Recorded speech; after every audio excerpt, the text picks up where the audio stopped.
سب باہر جا چکے تھے۔ پامیر کومل کے سرانے بیٹھا اس کے بالوں میں انگلیاں چلا رہا تھا۔ کومل کی آنکھیں بند تھیں کہ اچانک اسے پھر سے شدید درد کی لہریں اپنے بدن میں دوڑتی محسوس ہوں۔ اس کے منہ سے بےساختہ آہ نکلی تھی اور اسی کے ساتھ پامیر ایک دم سیدھا ہو بیٹھا تھا۔ کومل تم ٹھیک ہو؟ کیا ہوا؟ مام کو بلاؤں؟ وہ ایک دم فکر مند ہوا کہ ایک ہی سانس میں سارے سوال کر گیا۔ کومل کا چہرہ پسینے سے تر ہونے لگا تھا۔ ہاں ہاسپٹل۔ وہ شدید درد سے کراہتی لفظ کو توڑ توڑ کر بمشکل ادا کرنے لگی۔ پامیر اس کی بات سمجھتے فوراً اٹھ کر باہر گیا۔ باہر صاحب بیٹھے تھے۔ برلاس گاڑی نکالو، اسے کم دیتے وہ واپس اندر آئے اور کومل کے ہاتھ پر لگی ڈرپ اتارتے اس کی شال کومل کے بدن پر ڈھکتے اسے دھیرے سے باہوں میں بھرتے باہر لائے۔ اسے پریشان دیکھ یاقوت اور برلاس پہلے ہی باہر نکل چکے تھے۔ پامیر کومل کو لیے گاڑی کی پچھلی نشست پر بیٹھ گیا اور اس کا درد بڑھتا جا رہا تھا، اتنا کہ وہ چیخنے لگی۔ اس کی دلخراش چیخوں پر پامیر کی جان لبوں پر آ گئی تھی۔ یاقوت بے حد سیف ڈرائیونگ مکمل فل سپیڈ میں کر رہا تھا۔ برلاس کبھی آگے دیکھتا کبھی پیچھے مڑ کر کومل اور پامیر کو، جو یوں تھا جیسے ابھی کومل کے ساتھ چیخنے لگے گا۔ اب اندازہ ہوا عورت تمہیں باپ بننے کی خوشی کیسے دیتی ہے، پھر بھی کہتے ہو عورت تمہارے لیے کرتی کیا ہے۔ وہ لوگ تھوڑی ہی دیر میں ہاسپٹل پہنچ چکے تھے۔ کومل کو آتے ساتھ روم میں لے گئے تھے۔ یاقوت اور برلاس وہیں رک گئے، لیکن پامیر کومل کے ساتھ ہی اندر گیا تھا کیونکہ کومل نے اس کا ہاتھ اپنے کانپتے ہاتھوں سے اتنی مضبوطی سے پکڑ رکھا تھا وہ کسی طور اسے چھوڑنے کو تیار نہ تھی۔ پامیر کی اپنی حالت اب غیر ہونے لگی تھی۔ کومل اب درد سے چیخنے لگی تھی۔ یہاں آتے ہوئے یاقوت نے عثمان کو کال کر کے مام کو لانے کا کہہ دیا تھا۔ وہ بھی ان کے پیچھے پیچھے ہی مام کو لے کر ہاسپٹل کے لیے نکل گیا تھا۔ کومل کا پورا کیس مام اور اس کی کولیگز نے ہینڈل کیا تھا۔ پامیر آپ باہر چلے جائیں پلیز، مام نائٹ شائستگی سے بولتی، ہاتھوں میں گلوز پہننے لگی۔ اس کا گرین کوٹ نرس اسے پہنا کر جا چکی تھی۔ پامیر اس کی بات سنتے کومل کو دیکھنے لگا جو روتی ہوئی نظر نفی میں لاتی اسے دیکھ رہی تھی۔ پامیر کو اپنا آپ بے بسی کے مقام پر لگا تھا۔ نہیں میں یہیں رکوں گا، اٹل لہجے میں بولتے اس نے اپنے کپکپاتے ہونٹ کومل کی پیشانی پر چمکتی پسینے کی بوندوں پر رکھ دیے۔ اسے پسینہ ایسے آ رہا تھا جیسے جون کا مہینہ ہو۔ تھوڑی سی ہی دیر میں اس کے بال بھی بکھرتے گردن اور چہرے پر چپک اٹھے تھے، جنہیں پامیر نے محبت بھرے لمس سے پیچھے کیا اور ٹشو سے اس کا چہرہ صاف کیا۔ کچھ نہیں ہوا، بس ابھی سب ٹھیک ہو جائے گا، اسے کھوکھلے لفظوں میں دلاسا دیتی اپنی آنکھوں کو حسین سے رگڑ کر صاف کیا۔ وہ جانتا تھا یہ مرلہ آسان نہیں ہوگا، اس کی روح تک کانپ اٹھے گی۔ کومل کی حالت دیکھ صرف پریشانی ہو رہی تھی، بچے کے آنے کی خوشی دور دور تک محسوس نہیں ہوئی۔ بچے دونوں سو چکے تھے۔ زریاب نے اپنا کوٹ اتار کر ان دونوں کے اوپر ڈال دیا اور خود اپنا موبائل نکال کر ایک نمبر ڈائل کرنے لگے جو لہروں میں سفر کرتی ملیشیا کی ایک اونچی بلڈنگ موجود شخص کے پاس پہنچی تھی، جسے اس نے فوراً سے پہلے اٹھا لیا۔ جی سر، وہ نہایت مؤدب انداز میں بولتا کرسی سے اٹھ کھڑا ہوا۔ ہم آ رہے واپس، ہمیں ارد گرد کوئی میڈیا نہیں چاہیے، سخت پروٹوکول نافذ کرو۔ انہوں نے سخت رعبدار لہجے میں حکم دیا۔ لیکن سر آپ کو گولی لگی تھی، اس لیے یہاں کی میڈیا بےتاب ہے آپ کا انٹرویو لینے کے لیے۔ وہ مؤدب انداز میں بولتا ہوا ساتھ سامنے ٹیبل پر رکھی گاڑی کی چابی اٹھاتے اپنے کیبن سے باہر نکلا تھا اور ہاتھ کے اشارے سے سامنے کھڑے مینیجر کو بھی نکلنے کا اشارہ کیا۔ اس کی سپیڈ ایک نارمل بندے کی سپیڈ کے مقابلے تقریباً بھاگنے کے مترادف تھی، کیونکہ ان کے باس زریاب خان افندی ایک دم ہی ان کے اوپر دھماکہ کرتے تھے کہ ان کو جانا ہے کہیں یا کہیں سے آ رہے ہیں۔ ان کا حکم دیتے سب میں ایک افراتفری سی مچ جاتی تھی، کیونکہ کہیں کوئی کوتاہی ہوئی نہیں اور وہ بیچارہ بندہ زریاب خان کے قہر کا نشانہ بن گیا۔ وہ ہم بعد میں دے دے گا، ابھی ہمارے ساتھ خان حویلی کا عورت بھی ہے، تو غلطی سے بھی اس کا تصویر میڈیا پر نہیں جانا چاہیے۔ تم کو پتہ ہے گھر کا عورت کا عام میڈیا پر آنا سخت ناپسند کرتا ہے۔ وہ پٹھان تھے، شروع دن سے ملیشیا میں رہائش پذیر تھے، خاندانی تختوں پر بیٹھنے والے بادشاہ، دولت شہرت کی ان کے پاس ریل پھیل تھی، ہر طرح کی آسائش انہوں نے اپنی عورتوں کو دی تھی، لیکن کبھی میڈیا پر خود کی نمائش نہیں کرنے دی تھی۔ اور اب جمل جیسے انہوں نے اپنی بہن کہا تھا، اور دوسرا رشتہ اب جو اس سے زیادہ مضبوط ہے کہ وہ اس خان حویلی کی بہو ہونے کے ساتھ ساتھ ان کے اکلوتے وارث کی ماں بھی تھی۔ جی سر میں دھیان رکھوں گا، اس کے بولتے زریاب نے کال منقطع کر دی، نظریں بچوں پر دوڑائی۔ دونوں گہری نیند میں ٹون تھے، تبھی ان کے فون پر بیپ ہوئی۔ انہوں نے اسکرین دیکھی جہاں سیماب نام جگمگا رہا تھا، اسے دیکھتے ان کے لبوں پر گہری دلکش مسکراہٹ سی بکھر گئی۔ انہوں نے میسج کھولا، خان تم واپس آنے کا راستہ تو نہیں بھول گیا؟ ہم یاد کروائے لفظوں میں چھپی محبت انہیں بآسانی محسوس ہو رہی تھی۔ بدلے میں انہوں نے بھی ایک جملہ ٹائپ کر کے بھیجا، جب ہم ادھر ہوتا ہے تو کوئی ہم کو ہمارا عمر یاد کرواتا ہے، اور اب خود بچوں والا حرکت کر رہا ہے، ہاں ہاں ہاں۔ آگے ہنسی والے ایک ایموجی بھیجی، خان میں سیریس ہوں، تم کب واپس آئے گا؟ ریشی اپنے بابا جان کے بغیر اداس اداس گھوم رہا ہے۔ یہ زریاب خان افندی کی چھوٹی بیٹی تھی، ماں سے زیادہ باپ کی دل دادا۔ زریاب کے بغیر وہ ایک دن نہیں رہ سکتی تھی، لیکن یہاں وہ صرف یہ کہہ کر آئے تھے کہ وہ ان کے ذی چاچو کو لینے جا رہے ہیں۔ زیال کو ان بچوں نے صرف تصویر میں دیکھا تھا، یا بچپن کی تصویریں، یا پھر وہ جو برلاس زیال کے چلتے پھرتے اٹھتے بیٹھتے کی بنا کر بھیج دیتا تھا، اور سب اسی سے اپنی آنکھوں کی پیاس کو بجھا لیتے تھے۔ ریشی ہم کو مس کر رہا ہے، لیکن تم نہیں، آنے دو، تم کو اس کا سزا ملے گا۔ ان کے اس میسج کے بعد دوسری جانب مکمل خاموشی چھا گئی تھی۔ زریاب جانتے تھے کہ وہ اتنی سی بات پر ہی بلش کر رہے ہوں گے۔ خان جی مان گیا، وہ آئے گا، اس نے فوراً سے بات بدل لی، بعد میں بتائے گا، ابھی ہم کو سونا ہے۔ انہوں نے اب تک کسی کو نہیں بتایا تھا کہ ان کے ساتھ زیال واپس آ رہا ہے۔ یہ ایک بہت بڑا دھماکہ تھا جو سب پر ہونے والا تھا۔ انہوں نے موبائل رکھتے خود بھی آنکھیں بند کر لی۔ ان کے سفر کو ختم ہونے میں ابھی اچھا خاصا وقت تھا۔ ابھی بس بھی کر دیں۔ وہ اپنی دونوں ہتھیلیاں اس کے فولادی سینے پر رکھتی خود سے تھوڑی پیچھے ہوئی۔ اس تھوڑی سی دیر میں اس کے مہنگے سوٹ کی وہ اچھی خاصی حالت بگاڑ چکا تھا۔ کتنے دل سے اس نے ڈارک مرون رنگ کا سوٹ پہنا تھا، ڈائمنڈ کی جویلری پہنی تھی، لیکن زیال اتنی اپنی شدتوں میں اس کی ساری جویلری تک اتار چکا تھا۔ میرے لیے بس کرنا بہت مشکل ہے میری جان، کہتے وہ جمل کی دونوں ٹانگیں اپنے کمر کے گرد لاک کرتے اٹھ کر پچھلے روم میں چلا گیا، جہاں پورے روم کا سیٹ اپ تھا۔ Bed, dressing table, bath room, couch, ہر چیز موجود تھی۔ اسے خود دریافت خان افندی نے ڈیزائن کروایا تھا۔ جمل کی آنکھیں اس سیٹ اپ دیکھ پھیلنے لگی تھی۔ ابھی یہ گھر ہے یا جیٹ؟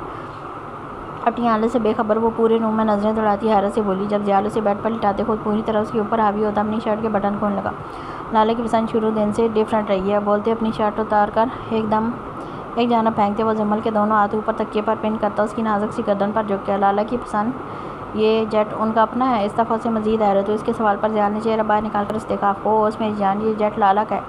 محبت سے جواب دیتے اس کے ہونٹ چومے، لیکن اسے کہاں چین تھا۔ اپنی بے چینی پر قابو کرنے کے لیے وہ الٹے سیدھے سوال کر رہی تھی، ورنہ اس وقت زیال اس کے ہوش ٹھکانے لگانے کے پورے موڈ میں تھا۔ کیا وہ اتنے امیر ہیں ابھی؟ اگلا بے تکا سوال۔ بولے اگر یہ میرا دھیان بھٹکانے کا کوئی نیا طریقہ ہے نا تو بہت بیکار ہے۔ وہ بھی اس کا ابھی جانتا، اس کی ساری چالاکیاں اچھے سے سمجھتا تھا۔ ہاں تو آپ کو یہاں بھی سکون نہیں ہے؟ اپنی چوری پکڑی جانے پر وہ ایک دم تڑک کر بولی۔ اس کا انداز بے حد کیوٹ تھا۔ ایک تو وہ 12 سال چھوٹی تھی، اوپر سے تھی بھی نازک سی جان اس پٹھان کے آگے جو پہاڑی وجود کے ساتھ ساتھ جذباتوں کا طوفان اپنے اندر دبا کر رکھتا تھا۔ زیال نے ہنستے اس کی ناک کی ٹپ پر لب رکھے۔ شکر مناؤ اس 12 سال کی بچی کو کڈنیپ کر کے نکاح نہیں کیا، ورنہ اس نے تو اب تک بچنا بھی نہیں تھا۔ ہاں یہ سچ تھا، اگر وہ تب زیال خان افندی کی ہاتھ لگ جاتی تو اب تک اس کا کام تمام ہو چکا تھا، کیونکہ اس پٹھان کو برداشت کرنے کے لیے جگر اور بہت طاقت چاہیے تھی۔ 12 سال کی کیسے؟ اس کی شدتیں خود میں سموتے اس نے بمشکل پوچھا۔ زیال دھیرے دھیرے اس کے بدن کو الٹتے پلٹتے ماضی کی یادوں میں کھو سا گیا۔ ماضی؟ وہ یقوت کے پیچھے کھڑا اس کے ہاتھ میں بندوق پکڑا اسے نشانے بازی سکھا رہا تھا۔ اب تک یقوت کا ہاتھ کافی حد تک اس پر بیٹھ چکا تھا، لیکن پھر بھی اسے زیال سے سیکھنے میں نہ جانے کیا ملتا تھا۔ وہ بس اس کے قریب ہر وقت رہنا چاہتا تھا کہ تب بھی ان کو گولی چلنے کی آواز کے ساتھ رونے کی آواز آئی۔ اس آواز سے دونوں اچھی طرح باخبر تھے۔ وہ بندوق وہیں چھوڑتے اندر بھاگے۔ سامنے ہی نیچے زمین پر بیٹھا برلاس رو رہا تھا اور پامیر حقداق اسے یوں دیکھ رہا تھا جیسے کہنا چاہتا ہو اسے کیا ہوا؟ کیا ہوا اسے؟ برلاس رو کیوں رہے ہو؟ اور گولی کہاں چلی؟ زیال نے آگے آتے پیار اور فکر مندی سے پوچھا، جب برلاس اٹھ کر سیدھا اس کے پیٹ سے لگتا اور بھی زور سے نہ لگا۔ میرو کیا کیا تم نے؟ یعقوب نے مصنوعی سٹپٹنے والے انداز میں پوچھا، جبکہ پامیر تو سٹپٹا کر رہ گیا۔ میں نے کچھ نہیں کیا، بس اس کے ہاتھ سے بندوق چھینی۔ دیکھیں، اس نے پیچھے چھپائی بندوق آگے کی جس سے گولی چلی تھی اور سیدھی دیوار پر لگی تھی۔ یعقوب نے فوراً آگے بڑھ کر اس کے ہاتھ سے وہ بندوق جپٹ لی۔ یہ کہاں سے آئی اور کیوں اٹھائی تم دونوں نے؟ اب کے بعد اسے سچ میں غصہ آیا تھا۔ خدا نخواستہ اگر گولی دونوں میں سے کسی کو لگ جاتی تو سوچ کر یعقوب کی جان لبوں پر آئی تھی۔ میں نے نہیں اٹھائی بھائی، برلاس پتہ نہیں کہاں سے لایا اور اپنے کھلونوں میں رکھ لی۔ وہ عنقریب بس رو دینے کو تھا۔ کہاں سے لی؟ اور منع کیا تھا نا تمہیں کہ اصلی بندوق نہیں لینی؟ زیال نے پیار سے پوچھتے برلاس کے گال پر بہتے آنسو صاف کیے۔ جانتا تھا اس نے غصے سے پوچھا تو وہ بتانے کے بجائے الٹا پینک کر جائے گا۔ مجھے بس اصلی گن چاہیے تھی، لیکن میرو نے تھپڑ بھی مارا۔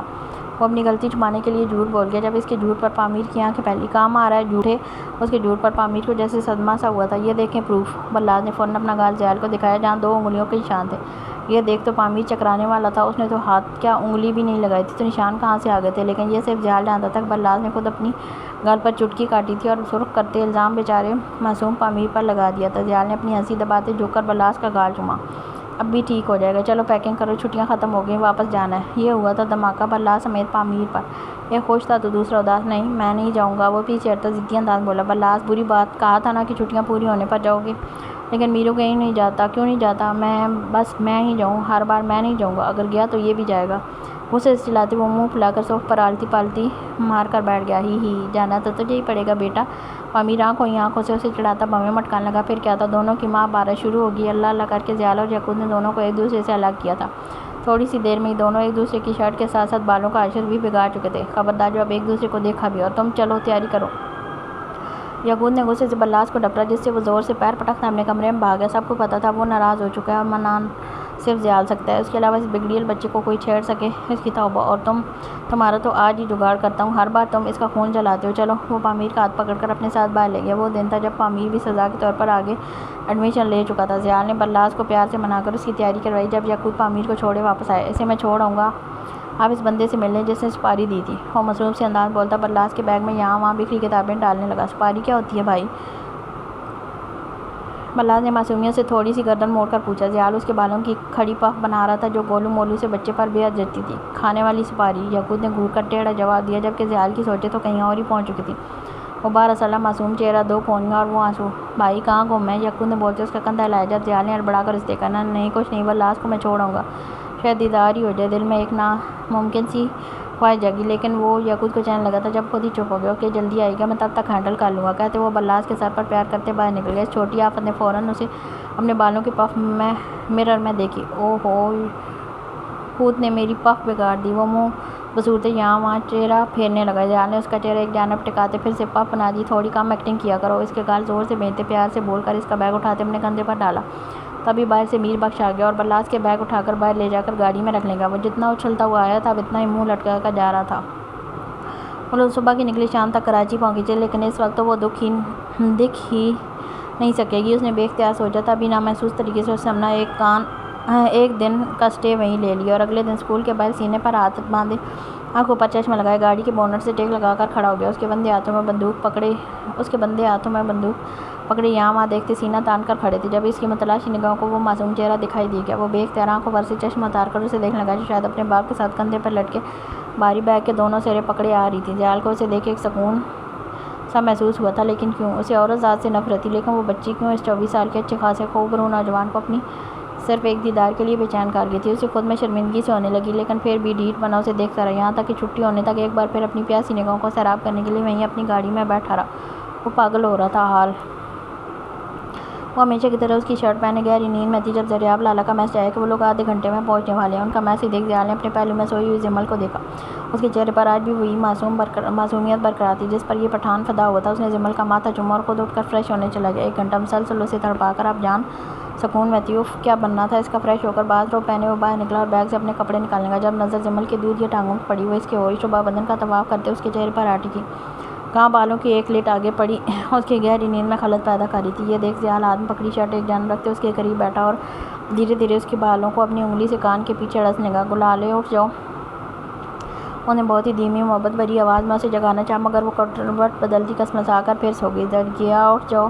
اس نے تھوڑا مزید سڑک کر اس کے چہرے پر جھکتے دھیمی سی کان میں سرگوشی کی۔ سونے دے ابھی۔ وہ گہری نیند کے باعث بڑبڑاتی اسے ڈپٹتی پھر سو گئی۔ مولک تم سے ملنے آئی ہیں اور بہو دیکھو مزے سے اپنی نیند پوری کر رہی ہے۔ اس کی یہ بات سنی تھی کہ زمل سٹ اٹھا کر ایک دم اٹھی اور سرخ مخمور آنکھوں سے یہاں وہاں دیکھنے لگی۔ کہاں ہیں؟ معصومیت بھرے چہرے سے آنکھیں مسلتی پوچھنے لگی۔ وہ تو گھر ہیں، لیکن جیسے تمہاری حالت ہے نا، ایسے میں تو ان کو تم سے اس طرح ملنا پڑے گا۔ وہ ڈھٹائی سے بولتا شریر نگاہیں اس کے وجود پر گاڑ گیا جو اسے ایک بار پھر سے بیٹھنے کی دعوت دے رہا تھا۔ زمل نے گھور کر اسے دیکھا، غصے سے اس کا رنگ سرخ پڑنے لگا تھا۔ اس کا دل چاہا زیال کو اڑتے پلین سے نیچے کرا دے۔ یوں بدتمیز ابھی! کس نے کہا تھا یہاں پیار دکھائیں؟ ہاں دے! دھڑا دھڑ اپنے نازک مکے اس کے فولادی سینے پر برساتی اس کا کہہ بلند کروا گئی تھی۔ آؤچ! مار دیا ظالم نے! وہ ہنستے ہوئے اس کا خون جلانے سے باز نہیں آیا تھا۔ زمل اب رو دینے کو تھی۔ تھکاوٹ کے باعث پورا بدن جیسے ٹوٹ سا گیا تھا۔ زیال نے ایک جھٹکے میں اس کی دونوں کلائیاں تھام کر اسے پیچھے بیک گراؤنڈ سے پن کر لیا۔ کس نے کہا تھا اتنی پیاری بن کر میرے سامنے آؤ؟ زمل آج واقعی قیامت ڈھا رہی تھی۔ اس کی گوری رنگت پر ڈارک کلر اشش کر اٹھا تھا۔ اوپر سے چمکتے اویزے اس کی خوبصورتی تو بالا کر گئے تھے۔ اس نے تو یہ ساری تیاری اپنے سسرال والوں کے لیے کی تھی، کیا پتا وہ جن اس کی ساری تیاری ایسے ایک لمحے میں بگاڑ دے گا۔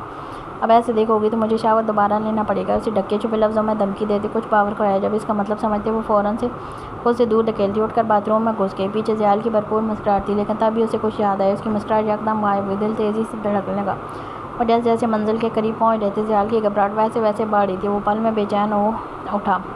اسے اپنے ماں باپ سے ملنے کی خوشی تھی بہت زیادہ، لیکن وہیں کچھ لوگوں کا سوچتے اس کا خون کھو رہا تھا، گھٹن محسوس ہو رہی تھی۔ لیکن جب اسے زمل کا وعدہ یاد آتا تب ساری بے چینی گھٹن ختم ہو جاتی، صرف خوشی پیچھے بچتی تھی۔ پامیر دل ہی دل میں درود کا ورد کرتے آنکھیں زور سے موند گیا۔ اس کا ہاتھ کومل کے ہاتھ میں اب تک تھا۔ اس کے ہاتھوں کی سختی پامیر کا فولادی ہاتھ بھی سرخ کر گئی تھی۔ کومل کی دل خراش چیخیں اس کے دل کی دھڑکن تیز کر رہی تھیں۔ اس کا دل چاہا یہاں سے بھاگ جائے۔ کومل کو اس تکلیف میں دیکھنا اس کے لیے کسی کڑی آزمائش سے کم نہیں تھا۔ کومل کا پورا چہرہ سرخ تھا جیسے خون چھلکانے کے قریب تھا۔ بس میری جان، بس تھوڑا سا، یہ پہلی اور آخری بار ہے، پرامس۔ وہ کومل کے چہرے کا پسینہ صاف کرتے کانپتی آواز میں اسے دلاسا دینے لگا۔ وہ روتی ہوئی سرخ متورما سر ہاں میں لاتی گہری سانس لینے لگی۔ بے شک یہ وقت اس کے لیے موت سے کم نہیں تھا، لیکن پامیر کا اتنا خیال کرنا، اتنی محبت سے اسے دلاسا دینا اس کی تکلیف میں کئی حد تک کم ہی کر گیا تھا۔ وہ خود کو پامیر کے چہرے میں گم کرنے لگی اور یہ عمل بھی اس کے لیے کرامت ثابت ہوا تھا۔ سامنے اس کی محبت تھی اور اس کے ساتھ سب ٹھیک تھا۔ 4 گھنٹے مسلسل اسے دان میں چیختے ہوئے گزر چکے تھے۔ جب امیر کے کانوں میں ایک کلکاری گونجتی اس کا دل بند کر گیا۔ وہ بے یقین سا اسٹک سا ہوا کومل کو دیکھنے لگا جس کی سرخ آنکھیں دھیرے دھیرے بند ہو رہی تھی۔ وہ کلکاری بھولے کومل کو دیکھنے لگا۔ کومل کیا ہوا تمہیں؟ وہ پریشان سا اس کے چہرے پر ہاتھ پھیرنے لگا، لیکن وہ آہستہ آہستہ گہری تاریکی میں جاگی ہوئی تھی۔ اسے کوئی آواز سنائی نہیں دے رہی تھی۔ وہ پوری طرح سے ہوش و آواز سے بیگانہ ہو چکی تھی۔ مام! کومل کو کیا ہوا؟ پلیز اسے دیکھو! وہ بے بسی سے چلاتا مام کو پکارنے لگا۔ وہ بچے کو نرس کے حوالے کرتی پردے کے اس پار کومل کے قریب آئی۔ ریلیکس، یہ کامن بات ہے۔ اس نے کومل کو بے ہوش دیکھ پامیر کو تسلی دی۔ مبارک ہو بیٹا ہوا۔ اس نے خوشی سے جھک دے پامیر کو خبر دی، جس پر وہ ایک پل کو ساکت سا مام کو دیکھ لگا۔ دل کی دھڑکنیں جیسے مدھم سی ہونے لگی تھی۔ اس کا بیٹا پامیر سلطان کا بیٹا، کیا وہ باپ بن گیا تھا؟ اسے جیسے یقین نہیں آیا تھا۔ وہ شکر سے آنکھیں بند کرتا وہیں سجدے میں چلا گیا۔ کتنی دیر وہ نہیں اٹھا، اسے اٹھا ہی نہیں گیا۔ آج اسے خدا نے اتنی بڑی نعمت سے نوازا تھا جس کا کوئی بدل نہیں تھا۔ نرس بچے کو مام کے کہنے پر باہر لے گئی۔ باہر یاقوت، برلاس اور عثمان بے چینی سے یہاں وہاں ٹہل رہے تھے۔ جب برلاس کو باہر نکلتے دیکھ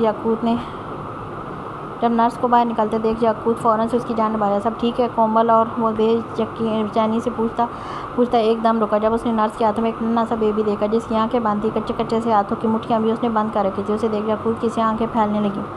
یہ پم وہ نہیں بول سکا، لفظ منہ میں ہی رہ گئے۔ مبارک ہو بیٹا ہوا۔ نرس نے مسکراتے ہوئے بیبی اس کی جانب بڑھایا۔ عثمان اور برلاس فوراً اس کی جانب لپکے۔ کپڑے میں لپٹے بیبی کو دیکھ برلاس کی آنکھیں پھیلی۔ وہ کتنا چھوٹا سا تھا، یہ اس کے بھائی کی اولاد تھا۔ برلاس کو یقین نہیں آیا۔ اس نے یاقوت کو دیکھا جو خود بے یقین سا بے حد نرم ہاتھوں میں اس ننھی سی جان کو لے کر نم آنکھوں سے دیکھ رہا تھا۔ وہ بیبی دھیرے دھیرے کسمسانے لگا جب اس کو ہلتے دیکھ وہ جیسے ہوش میں آیا تھا۔ یہ پامیر بھائی کا بیٹا ہے؟ سیریسلی؟ برلاس کو جیسے یقین اب بھی نہیں آ رہا تھا۔ وہ جتنا زیال کے جانے پر اداس تھا اتنا ہی اس وقت اس بیبی کو دیکھ کر خوش ہوا تھا۔ آج ان کی فیملی میں ایک ننھی سی جان کی آمد ہوئی تھی۔ یاقوت نے سر ہاں میں ہلاتے بیبی کو اس کی جانب بڑھایا۔ برلاس پہلے تو بے یقین سا اسے تو کبھی بیبی کو دیکھتا، پھر اپنے ہاتھوں کی لرزش پر قابو پاتے اسے اپنی گود میں لیا۔ اسے دیکھ آنکھیں بے اختیار چھلک پڑیں۔ ان کی قسمت میں بھی خوشیاں تھیں۔ وہ چاروں بھائی جو کبھی سمجھتے تھے کہ ان کی قسمت میں صرف بھٹکنا ہے، موت ہے، آج ان کی گود میں ان کا خون انگڑائیاں لے رہا تھا۔ ان کی زندگیوں میں بھی بہاریں لکھی گئی تھیں۔ یہ کتنا چھوٹا ہے، اس کے ننھے سرخ چہرے کا جائزہ لیتا بولا، تو تم کیا بڑا ہی پیدا ہو گیا تھا؟ بچہ تو چھوٹا ہی ہوتا ہے۔ عثمان نے اس کے سر پر ہلکی سی چپت لگائی جس پر تینوں کی ہنسی نکل گئی۔ ابھی تو وہ ننھی سی جان سو رہی تھی، اس لیے ان کے نئے نقش کچھ پتہ نہیں چل رہے تھے۔ برلاس غور سے اسے دیکھ رہا تھا۔ جب اسے نیچے سے کچھ گرم گرم سا محسوس ہوا، اس نے جیسے ہی نیچے دیکھا اس کی آنکھیں پھٹ گئیں۔ اس نے برلاس کی گود میں آتے انگڑائیاں لیتے سو کر دیا تھا۔ اسے دیکھ جہاں برلاس شاک میں تھا وہیں یاقوت اور عثمان ہنس ہنس کر لوٹ پوٹ ہو گئے تھے۔ صحیح دشمنی نکال رہے تھے یہ بچے اس بڑے بچے سے جس نے ان کے باپ کو نچا کر رکھا تھا۔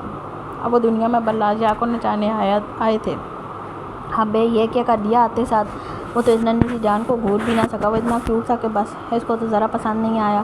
یاقوت نے ہنستے اس کی ٹانگ کھینچی۔ اچھا ہو جا بیٹا، تھوڑا بڑا بتاتا ہوں تمہیں میں۔ اس نے بیبی کو نرس کے حوالے کرتے خود دانت پیسے جو خود بھی کھڑی ہنس رہی تھی۔ نرس بیبی کو لیے واپس چلی گئی۔ جا تو گھر جا کر کپڑے چینج کر لے، ہم ہیں یہاں۔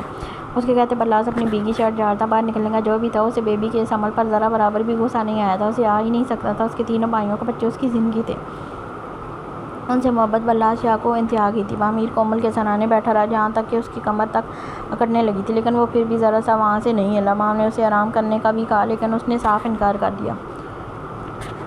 وہ لوگ ملیشیا پہنچ چکے تھے۔ زریاب خان افندی کے حکم کے مطابق میڈیا کو سختی سے کنٹرول کیا گیا تھا۔ 7 شیشوں والی گاڑیاں وہیں جیٹ کے قریب کھڑی تھیں۔ ان کے اترتے زیال جمل کو لے کر گاڑی میں بیٹھ چکا تھا۔ اصل میں زریاب زیال کو بھی میڈیا سے بچانا چاہتا تھا۔ اگر اس پر کسی کی نظر پڑ جاتی تو آنے والی چند مہینوں کے لیے وہ خبروں کی زینت بنا رہتا کہ افندیز کا گم شدہ بیٹا واپس لوٹ آیا۔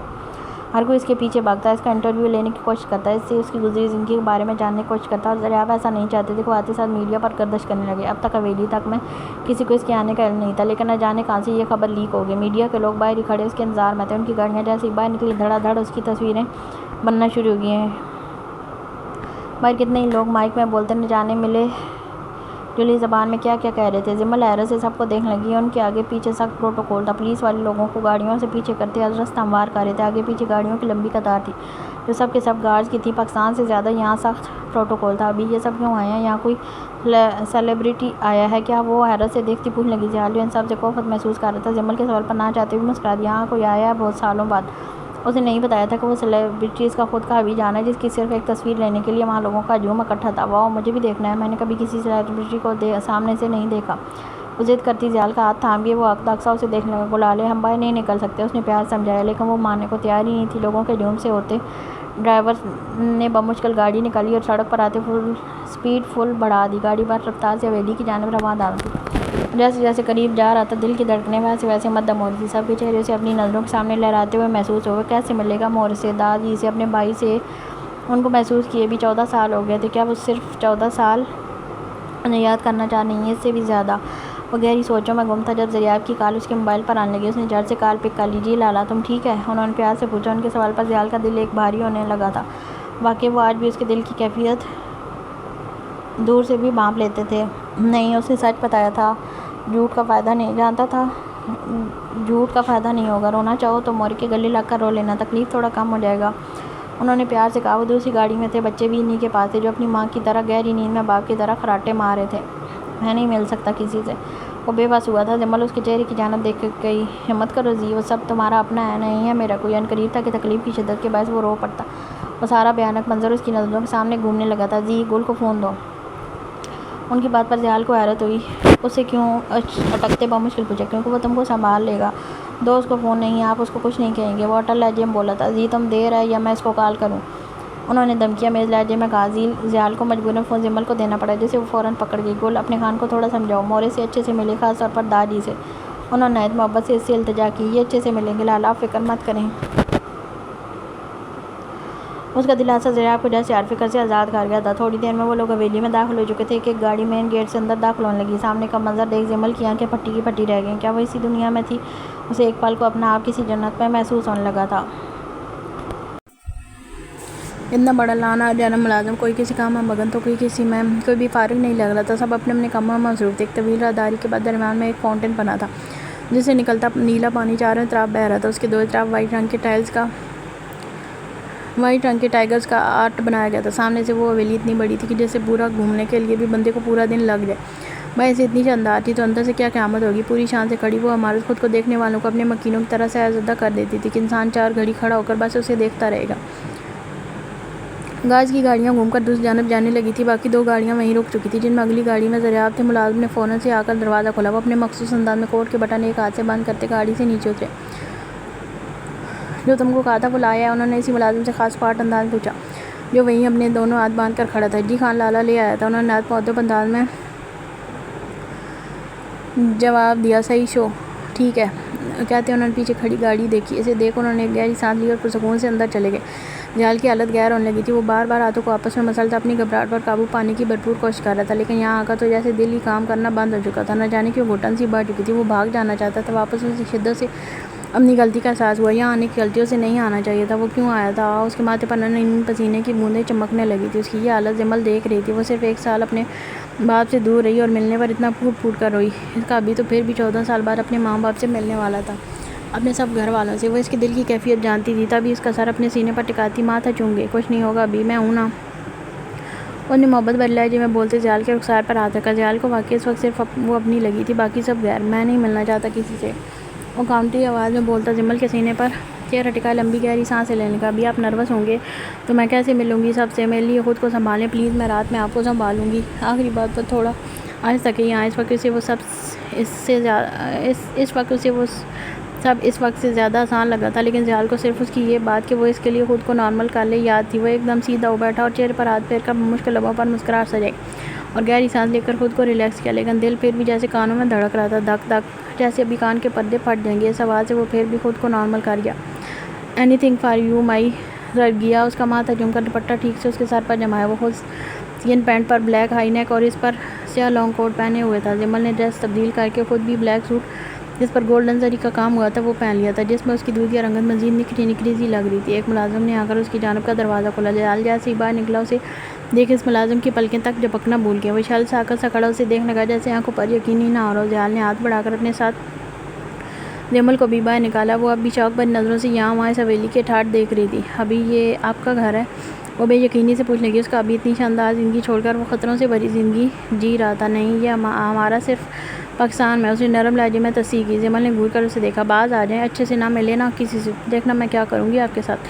اس کا ہاتھ دباتے دبنگ انداز میں دھمکی دی۔ ضیاء اس کے انداز پر دھیمے سے مسکرا دیا۔ اندر چلیں کہتے ضیاء نے قدم اندر کی جانب بڑھایا اور بڑھتے قدم کے ساتھ دل کی دھک دھک مزید تیز ہو رہی تھی۔ اس خاموش فضا میں صرف وہی دھک دھک سنائی دے رہی تھی۔ وہ آسمانی رنگ کا پیروں تک آتا گھیردار فراق پہنے جس پر ریڈ کلر کا ریشمی دوپٹہ سلیقے سے سر پر جمائے، ہاتھوں میں سونے کے کنگن، گلے میں ڈائمنڈ کا نیکلس، کانوں میں اسی سے میچنگ کے درمیانے سائز کے جھمکے پہنے، ہلکا سا میک اپ کیے، دونوں اطراف اپنے گھنگریالے بالوں کے لیٹ نکالے، ملازم کو رات کے کھانے کا مینیو سمجھاتی ہوئی اپنے ہی دھیان میں آ رہی تھی، جب نظر اچانک سامنے سے آتے ضیاء پر پڑی۔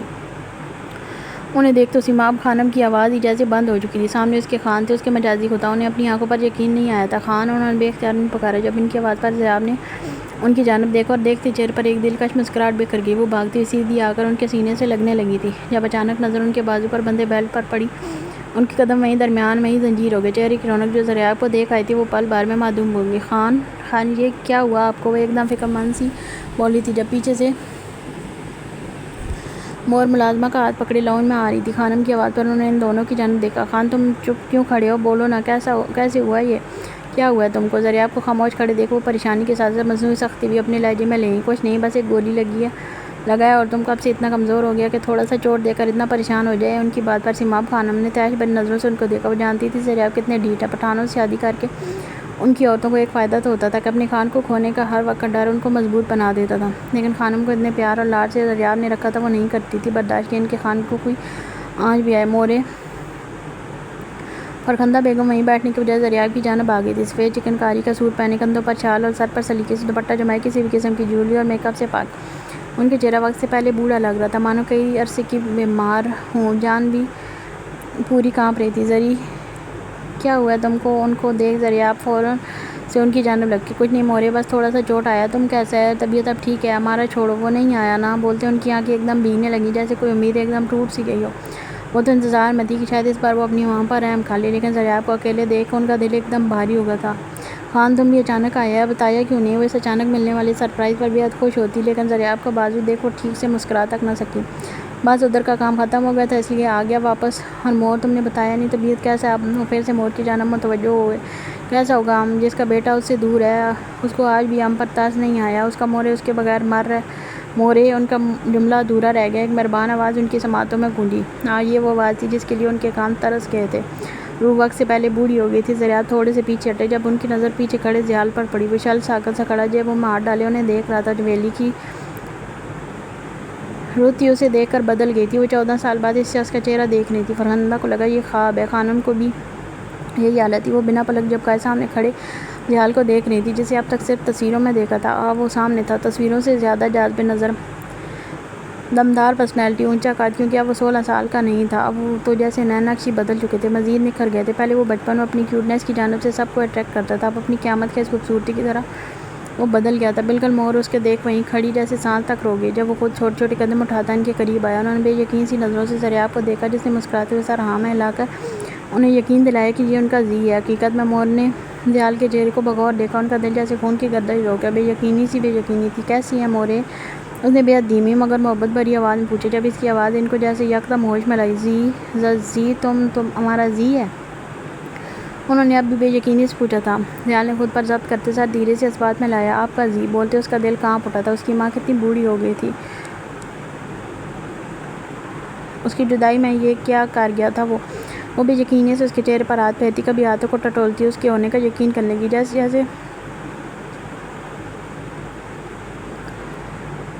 جیسے جیسے ان کو یقین ہوتا گیا کہ وہ سچ میں وہاں موجود ہے، دل ویسے ویسے بھاری ہوتا گیا، آنکھوں سے آنسو بے اختیار جاری ہونے لگے۔ میرا زی ہے تم میرا زی ہے؟ یقین آتے ہوئے اس کے سینے سے لگتی بے اختیار پھوٹ پھوٹ کر رونے لگی۔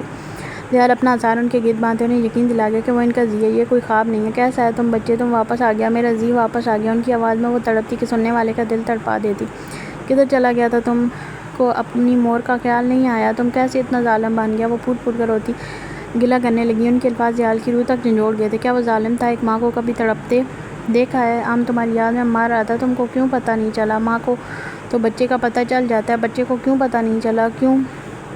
وہ زاروں قطار روتی وہیں زمین پر بیٹھتی چلی گئی۔ زیال ان کے ساتھ بیٹھتا گیا، پورے وجود سے جیسے جان سی نکل گئی تھی، دل کسی سوکھے پتے کی طرح لرز اٹھا تھا۔ تمہاری یاد میں تمہارا مور دن رات تڑپا، تم کو ذرا بھی ہم پر ترس نہیں آیا؟ وہ ماں تھی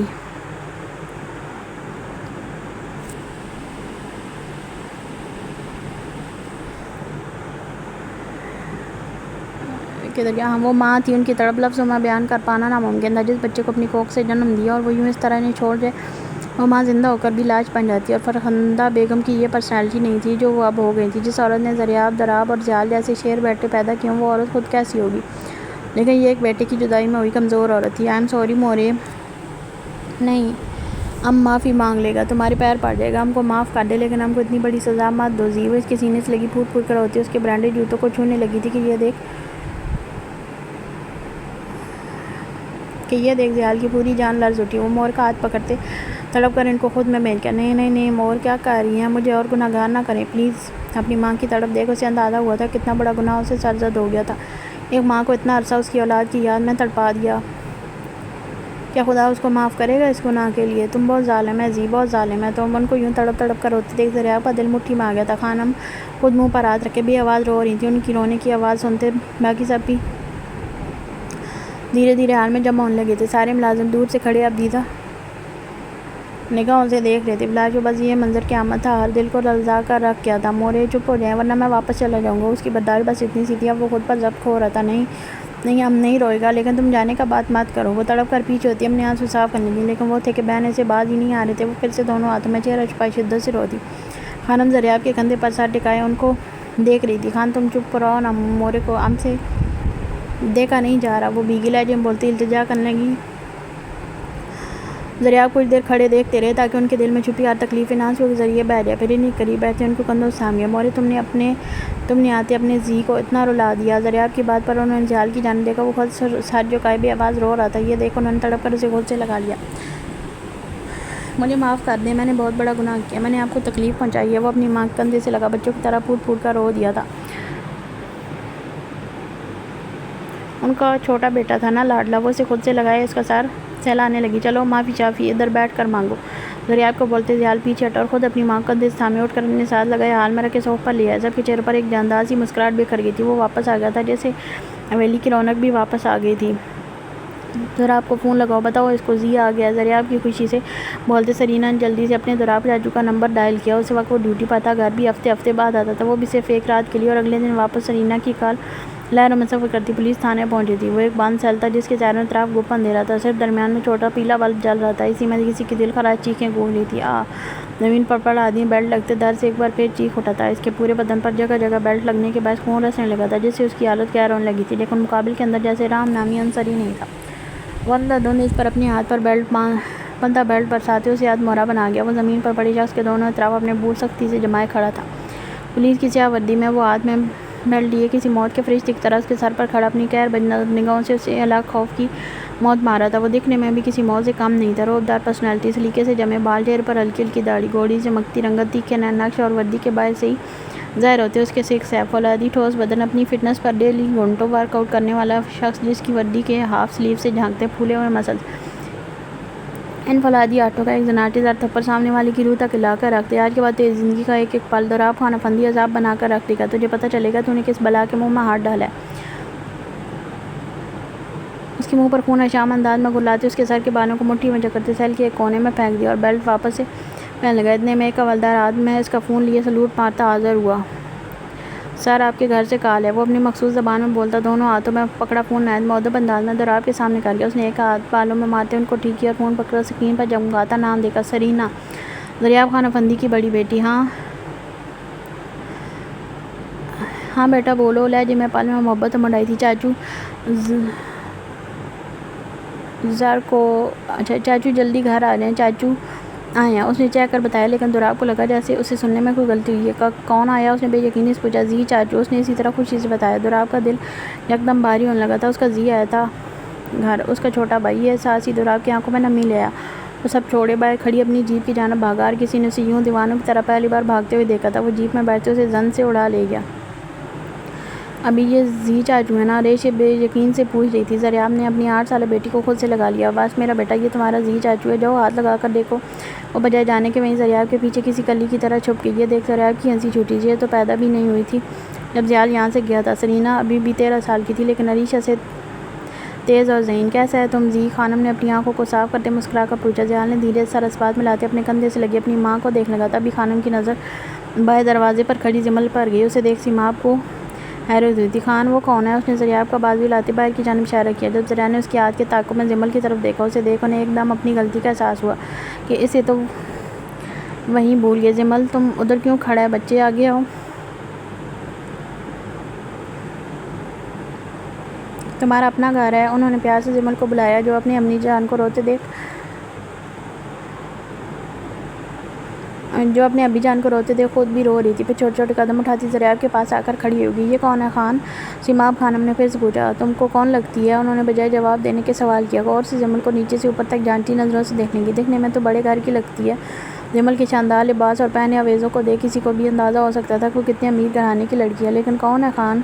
کہیں تم ام پر سوکن تو نہیں لے آئے؟ یہ دھماکہ ہوا تھا زریاب کے سر پر۔ انہوں نے پھٹی نظروں سے اپنے الٹے دماغ والی بیوی کو دیکھا۔ تمہارا دماغ ہے کہ نہیں؟ ام تم پر سوکن لائے گا؟ ضبط کرتے کرتے دھیمی آواز میں ڈپٹنے والے انداز میں بولے۔ تو کون ہے؟ بتا کیوں نہیں دیتے؟ ہم کو تو یہی لگے گا نا تمہارا کوئی دوسرا مورے بھی تو نہیں ہے نا کہ یہ تمہارا بہن ہوگا۔ خان تم بتا رہے یا نہیں؟ انہوں نے انگلی دکھاتے تڑک کر پوچھا۔ نہیں بتائے گا، تم کو جو کرنا ہے کر لو بے وقوف۔ آگے بھی زریاب خان افندی تھے، ڈیٹو کے سردار۔ خان تم کو شرارت کے علاوہ اور کچھ نہیں سوچتا؟ ہم کو پتہ ہے تم ہمارا خون جلا رہا ہے، بتا دو یہ کون ہے ورنہ ہم تم کو گولی مار دے گا۔ آخر میں دھمکی دی۔ زریاب کو اس پر ہنسی آئی تھی، لیکن خود پر کمال ضبط رکھتے تھے۔ شرارت تو تم کو امراض کو کر کے دکھائے گا، بڑا شوق ہے تم کو سوکن کا۔ اتنی محبت وہ خانم پر لٹاتے تھے ان کا تو زریاب کا دماغ ہی چکرا کر رکھ گیا تھا۔ ان کی بات پر خانم کا رنگ ایک دم سرخ پڑا۔ تم کو ریشے کا قسم اب ہم کو بے چینی ہو رہی ہے، بتا دو خان، یہ زی کا بیوی ہے، جمل زیال خان افندی۔ یہ ہوا تھا دھماکہ سیماب خانم کے سر پر۔ وہ پھٹی پھٹی نظروں سے کبھی زریاب کو تو کبھی ان سے کبھی تھوڑے فاصلے پر کھڑی جمل کو دیکھی۔ خان یہ کیسے ہو سکتا ہے؟ یہ زی کا بیوی کیسے ہو سکتا ہے؟ ان کو جیسے یقین سا نہیں آیا تھا۔ جیسے تم ہمارا بیوی ہے ویسے وہ زی کا بیوی ہے۔ مسئلہ کیا ہے اس میں؟ ان کا انداز خاصا نارمل تھا۔ سیماب کا دماغ گھوم کر رہ گیا۔ تم کو پتہ ہے دادی کو پتہ چلا تو قیامت کھڑی کر دے گا، ہم ان سے بڑی قیامت لے آئے گا، لیکن اس بار کسی کو ایک لفظ نہیں بولنے دے گا۔ ان کا لہجہ اٹل اور دو ٹوک تھا۔ اتنے عرصے بعد ان کو بھائی ملا تھا، کیسے اب کسی کو خود سے اسے چھیننے دے سکتے تھے؟ تب زیال نے جمل کی جانب دیکھا جو پریشان ہونے کے ساتھ ساتھ خوش بھی تھی۔ اس کے ابی جان کو اس کے سب اپنے مل رہے تھے، اس سے بڑی کیا خوشی ہوگی؟ تب ایک عمر رسیدہ شخص سفید رنگ کی شلوار قمیض پر، کندھوں پر گہرے رنگ کی شال لیے اپنے مخصوص رعبدار چال چلتے ہال میں داخل ہوئے۔ ان کے پیچھے دو ملازم تھے جو ہاتھ باندھ کر انہی کے ساتھ چل رہے تھے۔ ان کو دیکھ خانم سے پہلے سے سر پر جمع دوپٹہ پھر سے ٹھیک کیا۔ وہ نوشیروان خان افندی تھے، 65 سال کی عمر میں، ابھی چوڑی چھاتی، اجلی رنگت اور آدھی بالش جتنی سفید داڑھی، تاؤ والی مونچھیں، سر پر مخصوص پٹھانوں والی پاگ پہنے۔ اس عمر میں وہ قدرے ٹھوس بدن رکھتے تھے۔ بیٹے خوبصورتی میں قیامت ہے تو پھر بھی ان کے باپ تھے۔ ان کو دیکھ زیال ایک دم کھڑا ہوا۔ وہ سانس نہیں لے رہا تھا، دل جیسے آخری بار دھڑک رہا تھا۔ اس کے سامنے اس کا باپ کھڑا تھا جسے کبھی وہ اپنے لاڈ دکھاتا تھا، سب سے چھوٹا لاڈلا بیٹا ہونے کے ناز اٹھواتا تھا۔ پھر وقت نے ایسا پلٹا کھایا کہ وہ انہی کی وجہ سے اپنی ماں کو بھی تڑپتے ہمیشہ کے لیے چھوڑ گیا۔ وہ دادی کو دیکھ بے اختیار شرم سے سر جھکا گیا۔ آ گیا یہ؟ ان کی آواز باریک اور رجدار تھی۔ ان کی بات پر سب کے سانس تک رک گئے۔ زیال کا سر مزید جھک گیا۔ اس کا دل چاہا بھاگ جائے یہاں سے۔ اتنا بے چین ماں کو دیکھ کر نہیں ہوا جتنا اپنے باپ کو دیکھ کر ہو گیا تھا۔ خانم نے زریاب کا ہاتھ دبایا۔ وہ بھی شل ساکت کھڑے تھے۔ پورے ماحول میں ایک فضول خیزی چھا گئی تھی۔ کسی میں دادی کے سامنے سانس تک لینے کی ہمت نہیں تھی۔ آ گیا ہے تو گلے نہیں لگے گا اپنے دادی کے؟ ان کی آواز میں یکدم لڑکھڑاہٹ آ گئی تھی۔ زیال نے بے اختیار سر اٹھا کر انہیں دیکھا۔ آنکھوں میں ایک بار پھر گرم سیال تیزی سے بہنے لگا۔ وہ تڑپ کر ایک ہی جس میں ان کے قریب جاتا سینے سے لگ گیا۔ کیا جوش تھا، کیا جذبہ تھا! طارق کی آنکھیں اشکبار ہونے لگی تھیں۔ وہ اپنے باپ سے لگا بچوں کی طرح پھوٹ پھوٹ کر رو دیا۔ اتنے عرصے بعد اپنے باپ کا لمس محسوس کرنے کا احساس اس کا دل بھاری کر گیا۔ وہ چاہ کر بھی خود پر ضبط کے بند نہیں باندھ سکا۔ ماڑا تم کو ذرا اپنے بوڑھے ماں باپ کا خیال نہیں آیا؟ وہ شکوہ کن لہجے میں بولتے زیال کو خود میں بھیج گئے۔ سوری دادی، بولتے وہ آنکھیں بند کر گیا۔ اسے یوں روتے دیکھ جمل بھی رونے لگی تھی۔ بچوں کو زریاب نے باہر ملازم کے حوالے کیا تھا۔ اب یہ کیوں کیا یہ صرف وہی جانتے تھے۔ زی اسی وقت دراب بھی آ گیا تھا۔ سانسیں پھولی ہوئی تھی، یقیناً وہ جیپ گاڑیوں سے پیچھے کھڑی کرتا بھاگتا ہوا آیا تھا۔ دراب کی آواز پر زیال نے مڑ کر اسے دیکھا۔ وہ اس کا لالا تھا، یا یوں کہہ لیں اس کے بچپن کا ساتھی، اس کا کرائم پارٹنر۔ دراب کو دیکھ زیال دادی سے الگ ہوتا اس کی جانب بڑھا۔ دونوں ایک دوسرے کی جانب بڑھتے اتنے جوش سے ملے دراب نے اس کے خود سے لگاتے اٹھا کر گول گول گھما دیا۔ زی تم کب آئے؟ بتایا کیوں نہیں کہ تم آنے والی ہو؟ دراب کے آتے حویلی کی دیواروں کو بھی پتہ چلا تھا کہ واقعی آج کوئی آیا ہے۔ وہ شخص جو ضرورت سے زیادہ کبھی بات نہیں کرتا تھا، کسی کو دیکھتا تک نہیں تھا، اس وقت اس کے خوشی کے کہکہے سب کو سنائی دے رہے تھے۔ کسی نے سوچا تھا اتنا سنجیدہ رہنے والا دراب خان افندی کبھی مسکرا بھی سکتا ہے؟ کیسے ہیں لالا؟ اس نے پیچھے سے ہوتے محبت سے پوچھا۔ دراب نے جواب میں اس کا سر چوم لیا۔ تمہیں دیکھ کر بہت اچھا میر جان، مجھے یقین نہیں آ رہا کہ تم آ گئے۔ میرا زی آ گیا، خوشی سے چیختے وہ پھر سے زیال کو خود سے لگا گیا۔ آج اس کی خوشی کا کوئی ٹھکانہ نہیں مل رہا تھا۔ اب تو جاؤ گے نا؟ پوچھتے ہوئے لہجے میں ایک ڈر سا چھلکا۔ زیال نے اس کی آنکھوں میں دیکھا اور سر دھیرے سے اس بات میں لاتے نفی میں ہلا دیا۔ وہ بھی مزے لے رہا تھا۔ دراب کے چہرے کی رنگت بدلتے دیکھ اس نے گھور کر زیال کو دیکھا۔ ماڑا تم آج بھی نہیں سدھرا نا؟ ماڑا ہم کبھی نہیں سدھرے گا، زیال اسی کی پٹھانوں والی ٹون میں جواب دیتا دونوں کے کہہ کے بلند کروا گیا۔ آج واقعی حویلی میں رونق آئی تھی۔ زریاب بھی انہی کے پاس آ گیا تھا۔ ہم بھی تمہارا بھائی ہے، ہم کو داجی نے کچرے سے نہیں اٹھایا تھا۔ ضریاب کی بات پر زیال اور ضراب دونوں ہنسے۔ ضریاب دونوں کو اپنے ایک ایک کندھے سے لگا کے کتنے وقت بعد وہ تینوں بھائی ایک ہوئے تھے۔ جمل ان کو دیکھتی خوشی سے مسکرا رہی تھی۔ اس پر اب تک کسی کی اتنی خاص نظر نہیں پڑی تھی۔ اصل دھماکہ تو وہ کرنے والی تھی اپنی پہچان سے سب پر، اور وہ خود یہ بات نہیں جانتی تھی۔ ابھی ہم سب کو ایک بہت ہی خاص ممبر سے ملوائے گا جو ہمارے خاندان کا سب سے خاص اور نیا ممبر ہے۔ ضریاب نے بولتے نظریں جمل کی جانب کی۔ جب ان کی نظروں کے تعاقب میں داجی سمیت سب نے دیکھا، سب جمل کو سوالیہ نظروں سے دیکھ رہے تھے، وہیں زیال محبت بھری نظروں سے اپنے گلالے کو دیکھ رہا تھا۔ جمل سب کی نظریں خود پر پا کر بری طرح سے نروس ہوئی تھی۔ وہ بمشکل لبوں پر مسکراہٹ سجاتی اپنی نظریں زیال پر گاڑ گئی۔ اس وقت تو اسے دیکھ کر ہمت مل سکتی تھی، ورنہ تو اس نے وہیں کھڑے کھڑے گر جانا تھا۔ سب کی بے چینی ضریاب کو دیکھ کر بڑھنے لگی تھی۔ وہ خاموش کھڑے سب کے صبر کا ایک ایک کڑا امتحان لے رہے تھے۔ داجی آگے آتے اپنی شاہی صوف پر براجمان ہو گئے۔ موری بھی بیٹھی تھی، باقی سب ان کی موجودگی میں صرف کھانے کی ٹیبل یا خاص موقعوں پر ایک ساتھ بیٹھتے تھے۔ اس کے علاوہ تو نوشیروان خان افندی کی موجودگی میں سانس بھی ایسے لینا پڑتا کہ تھوڑی سی بھی ان کو آواز نہ آئے۔ سیماب خانم کا دل تیزی سے دھک دھک کرنے لگا تھا۔ وہ جانتی تھی اب کتنی بڑی قیامت سب پر ٹوٹنے والی تھی۔ وہ گھبراتی اپنے دوپٹے کا پلو منہ میں لینے لگی۔ یہ وہ تب کرتی جب اس کا دل بہت زیادہ بے چین ہوتا۔ سامنے اس کا خان کھڑا تھا جس کا ایک جملہ سیماب کے کانوں میں باز گشت کر رہا تھا، تو اب ان سے بڑی قیامت لے آئے گا۔ ہاں، اسے ضریاب کی فکر ہونے لگی تھی۔ یہ جمل ہے، بچے ادھر آؤ۔ انہوں نے پیار سے جمل کو اپنے پاس بلایا۔ وہ چھوٹے چھوٹے قدم اٹھاتی ان کے قریب آئی۔ جب وہ خود پیچھے ہوتے اسے زیال کے ساتھ کھڑا کر گئی۔ یہ دیکھ داجی کی آنکھیں نامحسوس طریقے سے سکڑنے لگی تھیں۔ وہیں سب بھی سوالیہ نظروں سے جمل زیال کو دیکھنے لگے۔ آج اگر ہمارا زی ہمارے بیچ کھڑا ہے تو وجہ یہ لڑکی ہے جس کے کہنے پر زی واپس آیا ہے۔ یہ بات سب کے لیے حیران کن تھی۔ ہر کوئی جمل کو ایسے دیکھنے لگا جیسے وہ کوئی دنیا کا 8واں عجوبہ ہے۔ اگر اس نے یہ کام کیا تھا تو یقیناً وہ کوئی چھوٹی ہستی نہیں تھی، ضرور اس کا کوئی تعلق تھا زیال سے۔ یہ لڑکی جمل زیال خان افندی ہے، ہمارے زی کا بیوی۔ یہ ایک دھماکہ ہوا تھا سب پر۔ داجی بے اختیار صوفے سے اٹھ کھڑے ہوئے۔ ان کو اٹھتے دیکھ سیماب کا دل اچھل کر حلق میں آیا تھا۔ وہیں باقی سب کی آنکھیں پھٹی تھیں۔ حویلی کے افراد وہاں کے ملازموں تک کی سانس روک گئی تھی۔ سب پر ایک حیرت کا پہاڑ آن ٹوٹا تھا۔ ماحول میں کچھ وقت کے لیے گہری خاموشی سی چھا گئی۔ داجی تیج بھری نگاہوں سے دیکھ رہے تھے اور سیماب ان کو یوں دیکھ پس گرنے والی تھی۔ افندیز کی چھوٹی بہو اور زیال کی منچائی بیوی۔ آخر میں لفظوں پر زور دیتے کچھ پاور کروایا۔ زیال نے جمل کا ہاتھ تھام لیا تھا، نظریں بھی اسی پر جمی تھیں۔ اور آج سے سب جمل کو وہی مقام دیں گے جو زیال کی بیوی کو ملنا چاہیے، ایک خاص مقام۔ وہ پورے اعتماد سے کھڑے گھر کے کسی بڑے کی طرح بول رہے تھے۔ داجی کے بعد جن کی سنی جاتی تھی وہ ضریاب خان افندی تھے، لیکن وہ بھی تب فیصلے لیتے جب داجی حویلی میں موجود نہ ہو۔ داجی کے اندر بڑھتے ابھار کو دیکھ سیماب کی حالت اب غیر ہونے لگی تھی۔ وہ بار بار منت کرتی نظروں سے ضریاب کو دیکھ رہی تھی، جیسے کہنا چاہتی ہو پلیز خان چپ کر دیں۔ اس سے پہلے داجی بم کی طرح بلاسٹ ہوتے ضریاب کی گرجدار آواز گونجی، گلریز! ضریاب نے اسپاٹ انداز میں اپنے خاص ملازم کو پکارا۔ سب نے نظریں باہر سے آتے گلریز پر گاڑ لیں جو 2 بیبی کارٹ دھکیلتے آگے آ رہا تھا۔ سب نے حیرت بھری نگاہوں سے اسے دیکھا۔ جب ایک بچے کو رونے کی آواز آئی، وہ زامل کی آواز تھی جو یقیناً ابھی سو کر اٹھا تھا اور زالیں اب تک سو رہی تھی۔ ضریاب نے زامل کو بیبی کارٹ سے باہر نکالا۔ وہ ننھی سی جان چپ ہوتے انگڑائیاں لینے لگا۔ جب نظر ضریاب پر پڑی اور پڑتے ہوئے اسے فوراً پہچان کر کھلکھلانے لگا۔ یہ دیکھ زیال جو جمل کے انٹروڈکشن پر پریشان سا کھڑا تھا، زامل کو دیکھ اس کے آتش لبوں پر مسکراہٹ سی بکھر گئی۔ یہ لو داجی کے پاس لے جاؤ۔ ضریاب نے زامل کو زیال کی گود میں دے دیا۔ وہ ہک تک سا کھڑا ضریاب کو دیکھنے لگا جیسے کہنا چاہتا ہو میں ہاں تم لے کر جائے گا، جاؤ۔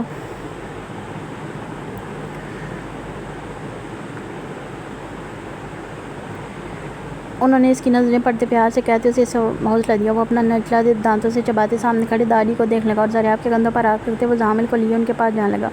اس دوران زامل زیال کے منہ پر جیسے فیٹ ڈھونڈنے کی کوشش کر رہا ہو یا سو کر اٹھتے اپنی ساری مستی اپنے باپ کے گال پر نکال رہا تھا۔ زیال کو تو دیکھ پتہ نہیں کون سا جنون اس میں اٹھا تھا کہ بس ہر وقت اپنے باپ کے ساتھ جنگ کرتا رہتا تھا۔ یہ زامل ہے، ہمارے زی کا بیٹا اور افندیز کا اکلوتا پوتا۔ زیال کے زامل کو داجی کی جانب بڑھاتے پیچھے ضریاب کی سپاٹ آواز گونجی تھی۔ سب پر جیسے ایک سکتہ سا طاری ہو گیا تھا۔ پوتا!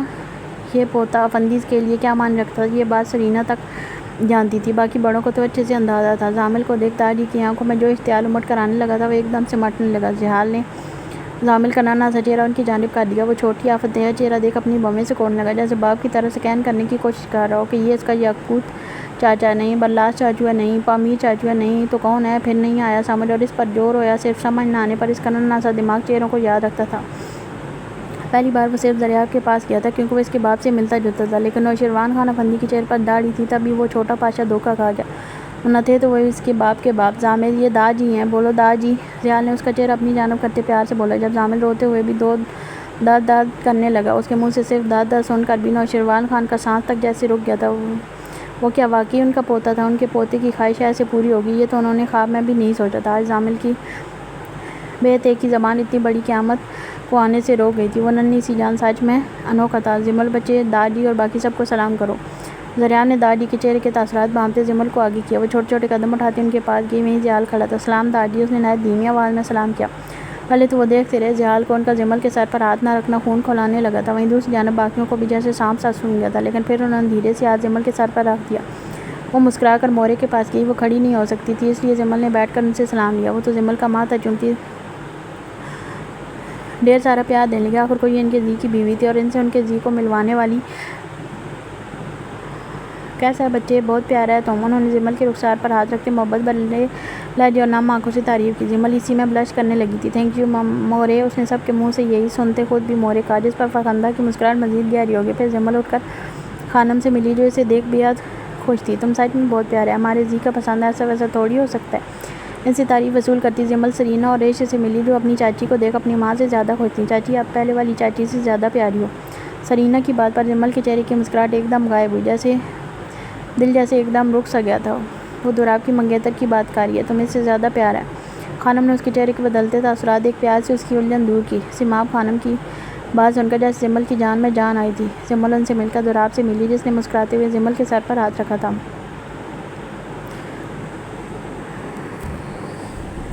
ہمارے بھائی کو واپس لانے کے لیے بہت بہت شکریہ، یہ احسان زندگی بھر رہے گا۔ اتنا میٹھا اور نرم لہجہ آج تک دوراب کا کسی سے نہیں ہوا، لیکن زمل سب سے الگ تھی، قسمت والی۔ خانم، زمل کو زی کے کمرے میں چھوڑ کر آؤ، باقی باتیں کل کرے گا۔ ابھی سفر کا ذرا تھکاوٹ اتار لے، جاؤ بچے آرام کرو، کل ملیں گے۔ زمل کے سر پر ہاتھ رکھتے پیار سے کہا، لیکن سماب تو یوں تھی جیسے اسے کوئی ناممکن کام کرنے کو کہہ دیا ہو۔ خانم، ہم نے کچھ بولا ہے؟ اسے وہیں کھڑے دیکھ انہوں نے پھر سے پکارا۔ وہ خان کمرہ تو وہ بولتے بولتے دریاب کی آنکھوں میں اترتی سختی دیکھ رک گئے۔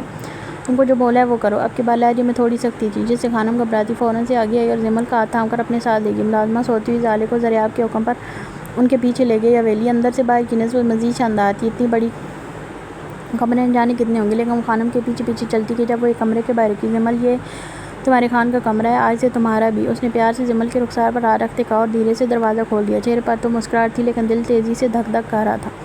اس نے آنکھیں بند کر کے دروازہ کھولا تھا۔ جب کچھ دیر کسی کی کوئی آواز نہیں آئی تو آنکھیں کھول کر دیکھنے لگی۔ سامنے کچھ نہیں تھا، سب چیزیں اس کی جگہ پر بڑی نفاست سے رکھی گئی تھیں، جیسے باقاعدگی سے اس کمرے کی صفائی اور دیکھ بھال کی گئی ہو۔ کمرہ اتنا بڑا اور شاہی تھا کہ ایک عام گھر کی جگہ صرف اس ایک کمرے نے گھیر رکھی تھی۔ زمل اندر داخل ہوتی ہر چیز بڑی غور سے دیکھ رہی تھی۔ خانم زالے کو اٹھا کر بیڈ پر لٹاتی پیار کرنے لگی۔ اتنی پیاری پرنسس تھی، اس کو اپنی دونوں بیٹیوں سے زیادہ پیاری۔ خانم اسے چھوڑ کر باہر آ گئی تھی۔ ذریعہ قدم قدم چلتا دادی کے پاس آئے، جو زامل پر ٹکٹکی باندھے اسے دیکھ رہے تھے، اور زامل زیال کے ساتھ اپنی بھوک کی فائٹ کرنے میں مصروف تھا۔ اسے تو سو کر اٹھتے فوراً اپنی ماں چاہیے ہوتی تھی۔ تم زامل کو لے کر جاؤ، آرام کرو، کل صبح ملیں گے۔ ذریعہ کے کہتے زیال پلکیں جھپکاتے اپنے کمرے میں چلا گیا۔ 14 سالوں میں بھی وہ اس کمرے کا رستہ نہیں بھولا تھا۔ اب دادی پر ٹکی تھی وہ گہری سانس، ذریعہ کی نظریں اب دادی پر ٹکی تھی وہ گہری سانس خارج کرتے ان کے عین مقابل آئی۔ ہم کو پتہ ہے دادی کہ آپ کے لیے یہ بات چھوٹا نہیں ہے، لیکن اپنے پوتے کو دیکھ کر آپ اپنا غصہ ضبط کر گئے۔ اچھا ہے، لیکن ہم آپ کو بتا دیں دادی کہ اس بار ہم آپ کو اپنے اصول بیچ میں لانے نہیں دے گا۔ اگر ان میں سے کوئی اب آیا تو یہ ذریعہ خان افندی ایک ایک کا نسل برباد کر کے رکھ دے گا، پھر چاہے آپ کے بھائی کا نسل ہی کیوں نہ ہو۔ ان کا لہجہ اٹل اور کاٹدار تھا۔ خانم پیچھے کھڑی ذریعہ کو دیکھتی سانس روک گئی۔ ان کا یہ لہجہ دادی کے سامنے پہلی بار ہوا تھا۔ دادی خود ان کی بات پر جیسے شوق کی اسی کیفیت میں تھے۔ میرا بھائی ہے وہ، اس وقت میں ادھر نہیں تھا جس کا سزا ہم کو آج تک ملا، لیکن اب ہم بھی ادھر ہے اور آپ بھی۔ کہتے وہ رکے نہیں، لمبے ڈینگ بھرتے باہر نکل گئے۔ خانم وہیں کھڑی رہی، اسے مورے کو دوا دے کر کمرے میں جانا تھا۔ دھیرے دھیرے سب اپنے اپنے کمروں میں چلے گئے، جبکہ دادی اب تک وہیں کھڑے جیسے ذریعہ کے لفظوں کے سیر سے نہیں نکلے تھے۔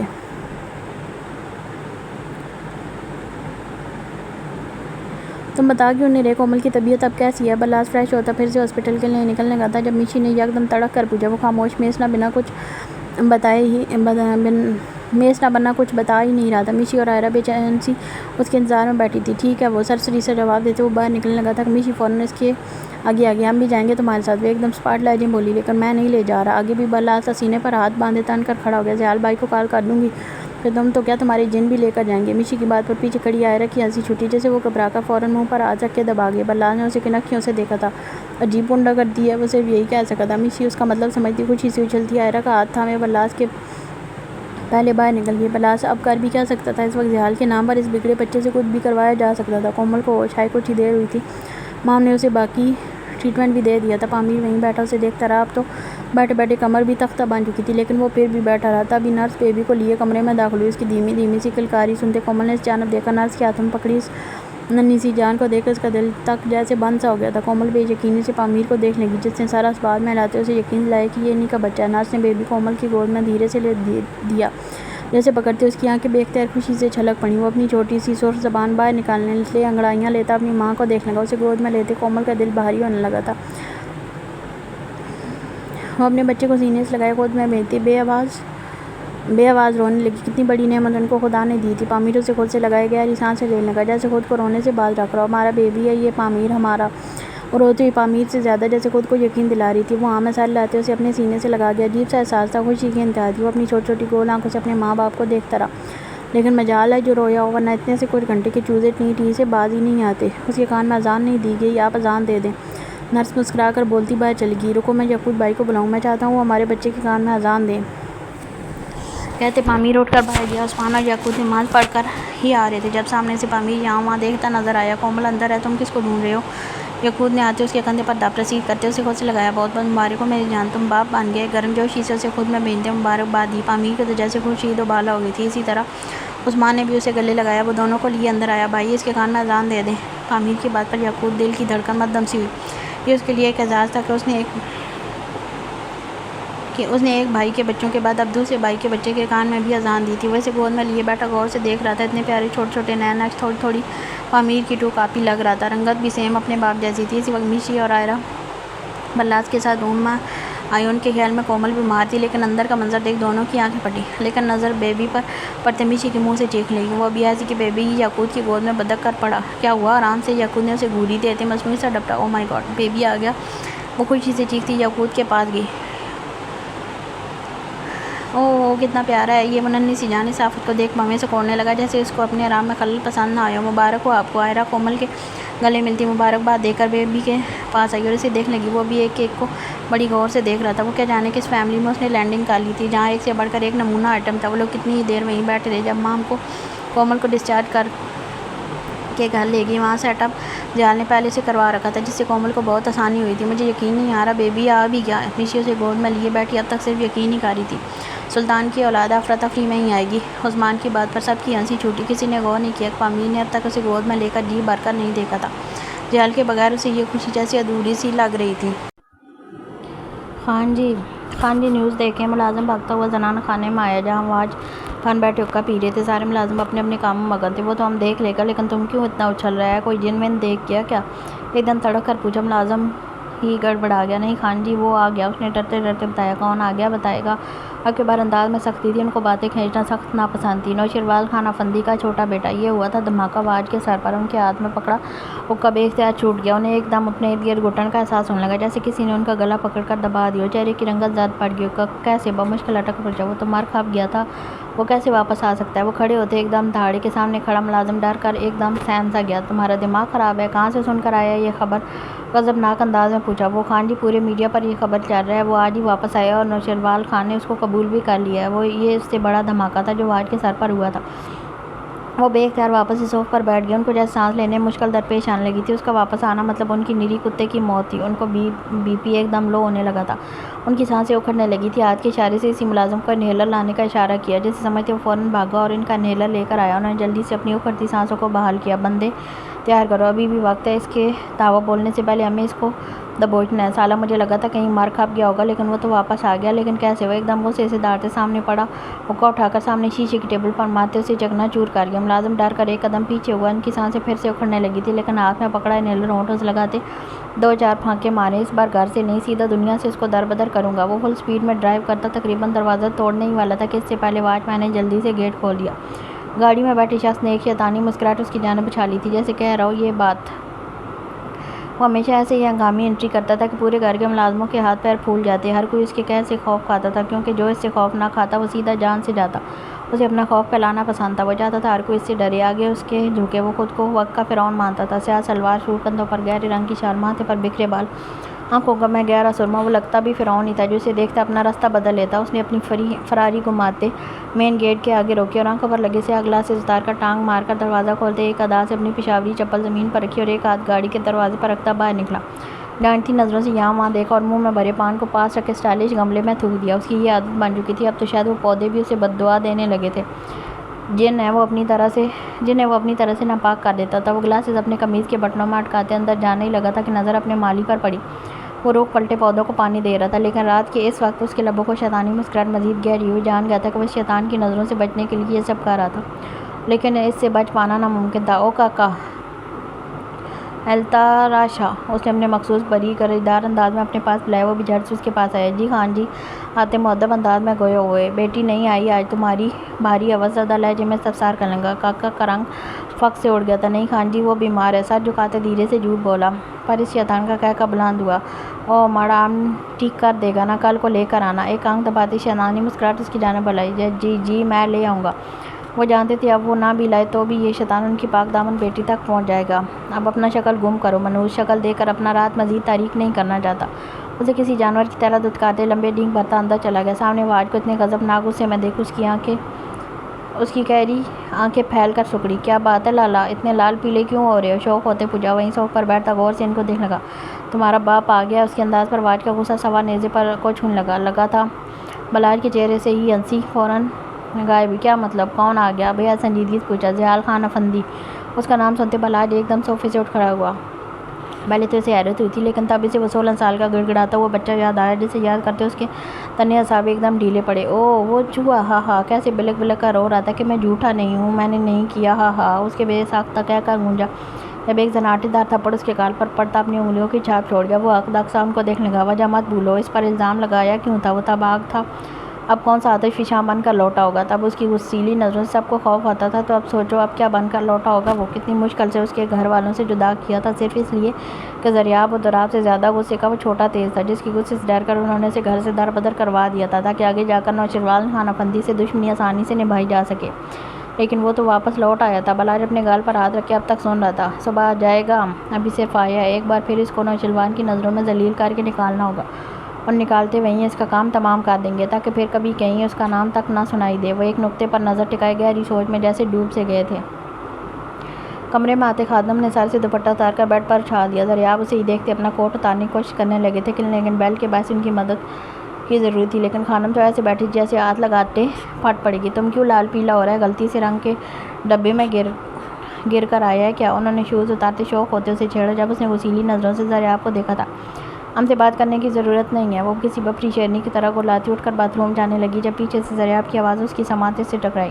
یہ کوٹ اتارنے کے لیے ہم کو تمہارا سوکن ہی لانا پڑے گا۔ ان کی بات پر خانم کا سارا سا خون بھی جل گیا۔ وہ غصے سے پیر پٹکتی ان کے پاس آئی اور دھیرے سے کوٹ اتارنے لگی۔ اسے دوپٹے کو بغیر دیکھ ضریاب کی نظر اس کے سینے پر پڑی۔ وہ گہری لو دیتی نظروں سے اس کے پورے بدن کا طواف کرنے لگے۔ کوٹ اتارتے ہوئے جاننے لگی تھی کہ ضریاب نے پیچھے سے اس کی کمر میں ہاتھ ڈالتے ایک جھٹکے میں خود کے قریب کھینچ لیا۔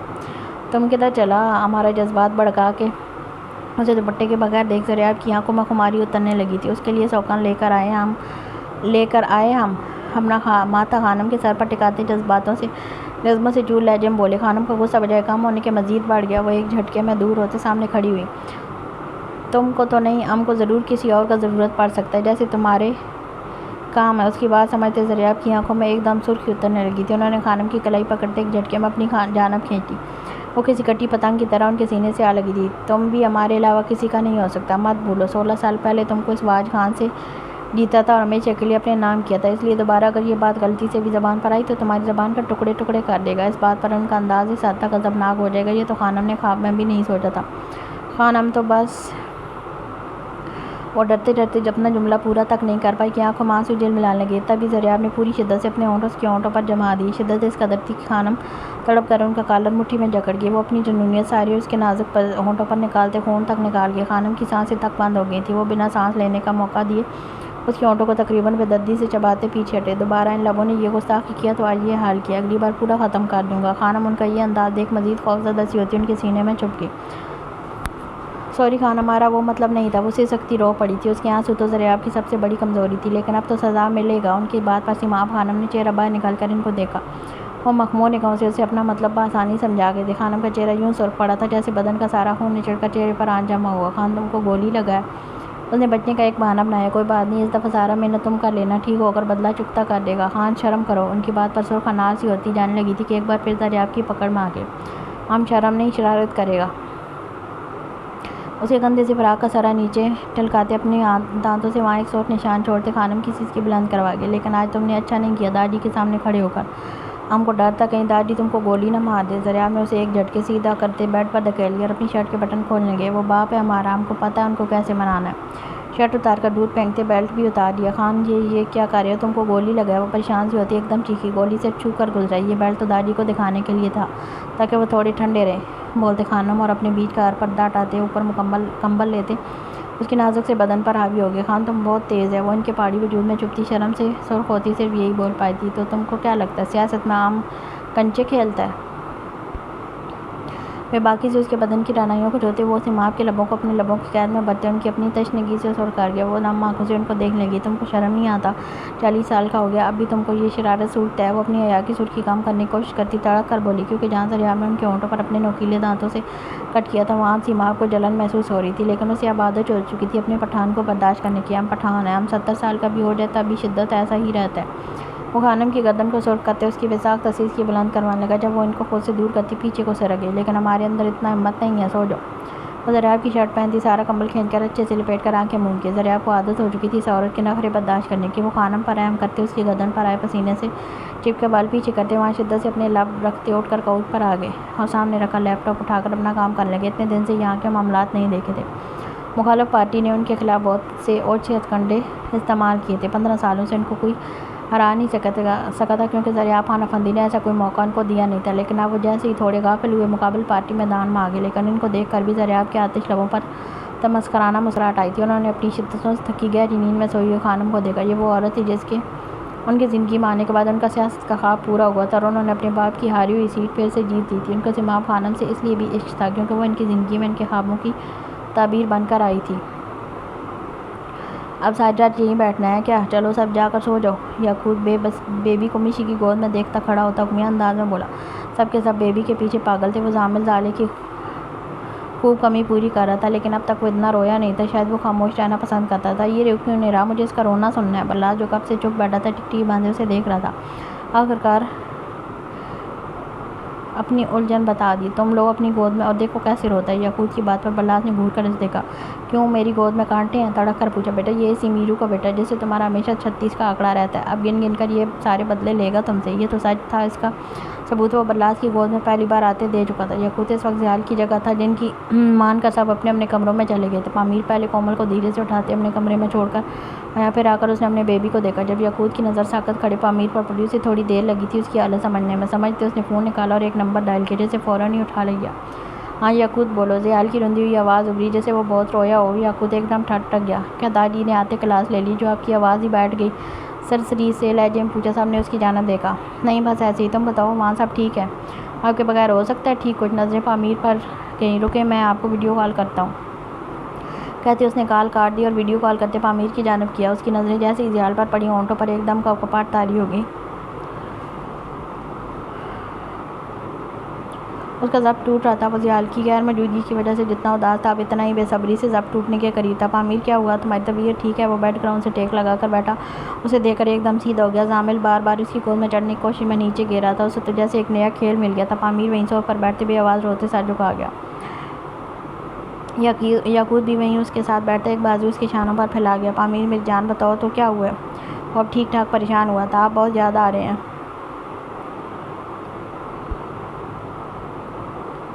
وہ اپنے نچلے کپکپاتے ہونٹ کا کنارہ دانتوں میں دباتے کانپتی ہوئی آواز میں بولا. زیال کچھ دیر کچھ نہیں بول سکا. میں جلدی آنے کی کوشش کروں گا. ڈونٹ وری, ایسے روتے نہیں ہیں. کومل کیا سوچے گی. اس نے پامیر کو ہنسانے کی کوشش کی لیکن وہ نہیں ہنسا. سامنے زیال کو دیکھ دل اداسی اور خوشی سے بھاری ہوا جا رہا تھا. بلال جلدی سے بیبی کو لاتے پامیر کی گود میں لٹا دیا. یعقوب نے بھی فون کر اس کی گود میں ٹکر ٹکر اپنے باپ کو دیکھتے بیبی کی جانب کر دیا. اسے دیکھ زیال ایک دم رک سا گیا اور بنا پلک جھپکائے اسے دیکھنے گیا. یہ کا وہ نہیں پوچھ سکا جواب اب بھی جیسے وہ جانتا تھا لیکن یقین کرنا مشکل ہو رہا تھا. یہ ہے پامیر سلطان کا پروڈکٹ. ذرا شفقت بھری نگاہ اس پر ڈال دیں تاکہ ان کے ابا حضور ان پر رحم کھا کر اپنی آغوش میں لے لیں. بچہ بیچارہ بھی پریشان ہے کہ کہیں میرا باپ میری ہنگامی لینڈنگ پر غصہ تو نہیں. یعقوب کی بات پر سب کی بساخت ہنسی چھوٹی. بیبی آ گیا. زیال کی یہ بات باتھ روم سے نکلتی زمل نے سنی. وہ تو وہیں جیسے اسٹک سی ہو گئی. سیریس کب اور مجھے بتایا کیوں نہیں. وہ بیبی اور خوشی کی ملی جلی سی کیفیت میں بولا. زمل ہاتھ میں پکڑا ٹاول سائڈ میں رکھتی جلدی سے آ کر بیڈ پر چڑھتی زیال کے قریب آئی. کس کا بیبی آیا ہے, مجھے بھی دکھائیں. کومل کا ہے. اور بے صبروں کی طرح اسکرین پر بیبی کو دیکھنے لگی اور دیکھتے اس نے بھی وہیں چیخ ماری جو مشی نے ماری تھی۔ سات سمندر پار سے بھی بیبی اس کی چیخ پر یکدم بدک کر پڑا اور پھر جو اس نے ہونٹ نکالے لیکن رویا نہیں، ایک دو انگڑائیاں لے کر پھر سے اپنے باپ کو دیکھنے لگا۔ اس کی نظر جس ایک چیز یا انسان پر ٹک جاتی وہ صرف اسے دیکھتا۔ ہائے اللہ جی بیبی آ گیا، بتایا کیوں نہیں ہمیں، کتنا پیارا ہے یہ۔ وہ ستائشی نظروں سے دیکھتی خوشی سے چہک کر بولی، بےتابی اتنی تھی جیسے ابھی فون میں گھس کر اسے باہر نکالے۔ زامل دیکھو بیبی، ہمارا نیو بیبی۔ وہ زامل کو اپنی گود میں لیتی دکھانے لگی۔ وہ سامنے اپنے جیسا گوپو بیبی دیکھ پہلے تو رک گیا، پھر اسے فون کی چمکتی اسکرین پر سب ہلتے ہوئے نظر آنے لگے۔ اس نے ایک ہی دفعہ اپنا ننھا ہاتھ مار کر فون زیال کے ہاتھ سے لے لیا۔ لو جی اب یہ نہیں کرنے دے گا کسی کو بھی بات، اس کو اپنے چھوٹے بھائی سے باتیں کرنی ہیں۔ دیکھو زامل نامحسوس طریقے سے کیمرے کو اپنے چہرے کی جانب کر گیا۔ اتنے قریب کے منہ کھولنے پر اس کے خرگوش دانت تک نظر آ رہے تھے۔ دات دات دات دات وہ دات دات کرتا کرتا اپنے مخصوص کھیل تات پر آ گیا تھا جب اللہ سے ایک دم چیخا، بھائی فون چھینے اس سے، یہ تات تات کر کے بینڈ بجا دیتا ہے فون کی، میرا فون تو کر دیا شہید۔ اس نے وہن کرتے ساتھ اپنے فون کے ٹوٹنے کا ایک بار پھر غم منایا۔ زیال نے اس کے سنتے زامل کے ہاتھ سے فون لے لیا۔ بس بیٹا ابھی بیبی نہیں کرے گا، آپ بھی چلو کرو چلو۔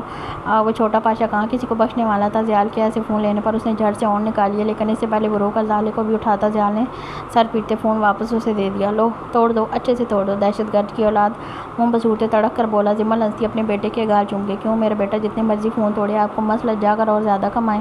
وہ ڈھیر سارا پیار اس کے پھولے ہوئے گالوں پر لٹاتی شرارت سے بولی۔ زیال اسے گور کر دیکھنے کا دوست جانا، وہ سب آپس میں بولتے سنائی دے رہے تھے۔ پامیر بھی زیال کو دیکھا قدرے بہتر محسوس کرتا، اپنے بیبی کو دیکھتے اسے پیار کرنے لگا۔ آپ کب آئیں گے؟ بس آ جائیں نا، اتنا ٹائم ہو گیا۔ بلا سے اسے دیکھ سنجیدگی سے بولا، بیٹا ان کو گئے ایک دن پورا نہیں ہوا اور تم بلا بھی رہے ہو، دماغ سٹک گیا ہے کیا؟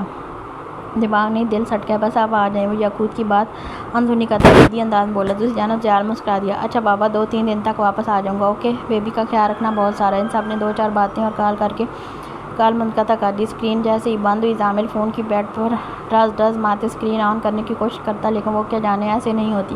مجھے تو آئی نیند، آپ جانے۔ اور یہ زمل کہتی زالے کو اپنے ساتھ لپٹائے، آنکھیں موند گئی۔ سفر کی تھکاوٹ کے بعد جلدی نیند کا غلبہ اس پر طاری ہوتا سکون کی وادیوں میں لے گیا۔ زیال بھی کچھ دیر بیٹھا رہا، لیکن اب نیند اپنا زور پکڑ رہی تھی۔ اس نے فون پر افسوس بھری نگاہ ڈالتے اسے ٹام اینڈ جیری کارٹون لگا کر دے دی اور خود آنکھیں مونتا سو گیا۔ زامل اسی کے پیٹ سے ٹیک لگائے بیٹھا ٹام کو جیری کے ہاتھوں پٹتے دیکھ تالی بجانے لگا، کبھی کھلا کر ہنستا۔ تقریباً 1 گھنٹہ وہ خود سے اپنے آپ میں کھیلتا رہا، جب اسے بھی نیند آنے لگی اور وہیں زیال کے سینے پر سر رکھے سو گیا۔ دونوں باپ بیٹا خوب کھراٹے مارتے نیند کے مزے لے رہے تھے۔ وہ بیبی کمرے میں آیا، نظر خود سے اٹھ کر بیٹھتی کومل پر گئی۔ اس میں اس حد تک کمزوری آ چکی تھی کہ اسے اٹھتے بیٹھتے چلنے پھرنے کے لیے پامیر کا سہارا چاہیے تھا۔ وہ بیبی کو بیٹھ کے بیچوں بیچ لٹاتے خود سے کومل کے قریب آیا۔ کیا ہوا، کچھ چاہیے؟ فکر مندی سے پوچھا۔ کومل نے پانی کی جانب اشارہ کر دیا، پیاس سے گلا سوکھا جا رہا تھا۔ اس نے جلدی سے گلاس میں پانی بھرتے اس کے لبوں سے لگا دیا، اتنے میں بیبی بھی ٹھسکنے لگا۔ کومل نے مڑ کر اسے دیکھا، وہ آنکھیں بند کیے رونے کی کوشش کر تو رہا تھا، لیکن اسے جیسے رونا نہیں آ رہا تھا۔ اس کی یہ آواز پامیر اور کومل کے دل پر جیسے بہار سی لے آئی تھی۔ کل تک دونوں روم میں اکیلے تھے اور آج ایک ہی دن میں دونوں کے بیچ اس ننھی سی جان کا اضافہ ہو گیا تھا۔ اس کو فیڈ چاہیے ہوگی۔ پامیر کے منہ سے فیڈ کا لفظ سنتے کومل کا رنگ سرخ سا پڑ گیا، دل ایک عجیب سی لے پر دھڑکنے لگا تھا۔ تم فریش ہو لو، صبح سے یہاں وہاں چکر لگا رہے ہو۔ اسے اس وقت پامیر سے اپنی سرخی چھپانے کا اس سے بہتر طریقہ اور نہیں ملا تھا۔ اوکے میں آتا ہوں کہتے وہ کومل کے ماتھے پر بوسہ دیتے وارڈروب سے اپنی شرٹ اور ٹراؤزر لیتے باتھ روم میں گھس گیا۔ اس کے جاتے کومل نے اپنے بیبی کو بے حد نرم ہاتھوں سے اٹھاتے اپنی گود میں لیا اور ممتا بھری نظروں سے اس ننھی سی جان کو دیکھنے لگی۔ میرا بیٹا کومل، پامیر سلطان کا بیٹا۔ خود سے بڑبڑاتے آنکھیں بھیگ سی گئیں۔ اس نے اپنے بچے کے پورے چہرے کو چومتے اپنے لمس سے مہکا سا دیا۔ وہ بند آنکھوں کو تھوڑا تھوڑا کھولتے اپنی ماں کو دیکھتا چپ چپ کرنے لگا۔ جب اسے بہت زیادہ بھوک لگی ہو یہ دیکھ کومل اپنے سینے سے لگا گئی۔ پہلا احساس ایک ماں بن کر بچے کو اس کا حق دینے کا کتنا سکون رکھا تھا اللہ پاک نے۔ اس احساس میں وہ کچھ گھنٹوں کی ننھی سی جان اپنی ماں کے سینے سے لگا خوب سے رونے لگا تھا۔ کومل نے ساتھ اس کا ننھا ساتھ اپنے ہونٹوں سے لگا لیا۔ رنگ اس کا بھی تھوڑا سرخ تھا، ہونٹ گلابی گلابی اور بامیں باپ جیسی پیدائشی گہری۔ وہ خود بھی چاہتی تھی کہ وہ پامیر جیسا بنے، صابر، شاکر، حسین اور حسن اخلاق والا، سب سے بڑھ کر اس جیسی محبت کرنے والا۔ اس نے کومل کو سکھایا تھا کہ محبوب کی نفرت کو محبت میں کیسے بدلا جاتا ہے، اس کی بے رخی سہ کر بھی کیسے خدا سے صبر مانگ کر صحیح وقت کا انتظار کیا جاتا ہے۔ وہ ان لوگوں میں سے نہیں تھا جو کہیں کہ محبت نہیں تو کوئی اور سی۔ وہ پامیر سلطان تھا، ایک سے ہی تاکہ احمد محبت نے لانے والا۔ وہ فیڈ کروا ہی رہی تھی، پامیر گیلے بالوں میں ہاتھ مارتا باہر نکلا۔ بلیک ٹراؤزر اور سلیو لیس شرٹ میں اس کے کسکتی بدن کے 6 ایپس اور بازو کے مسل صاف ظاہر ہو رہے تھے۔ وہ اپنے دھیان میں مرر کے سامنے آتا ایئر ڈرائی سے بال خشک کرنے لگا، بنا یہ دیکھے کہ اس کا یہ قیامت خیز روح کسی کے اندر جذبات کس قدر شدت سے بھڑک اٹھے تھے۔ اسے دیکھ کومل اپنی حالت بھی بھول گئی تھی، بس اس سے گہری نظروں سے دیکھتی رہی، یہاں تک کہ وہ خوشبو مناتا جلدی سے بیڈ پر آیا اور اپنے بیبی کو دیکھنے لگا۔ اس کی نظریں بیبی پر پا کر کومل نے جھٹ سے اپنی حالت دیکھی اور جلدی سے بیبی کو دور کرتی اپنی شرٹ ٹھیک کرنے لگی، لیکن بیبی کا ٹمی ابھی فول نہیں ہوا تھا۔ وہ آہستہ آہستہ آواز میں رونے لگا۔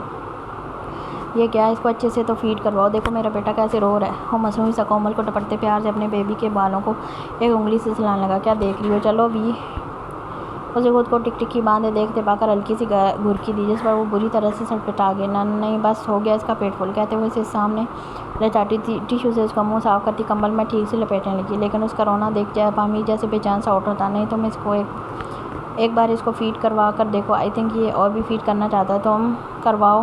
اسے کسی طور چین نہیں مل رہا تھا۔ کومل نے اسے گھور کر دیکھا، لیکن وہ بضد تھا۔ کومل کو نہ چاہتے ہوئے بھی بیبی کو واپس گود میں لینا پڑا۔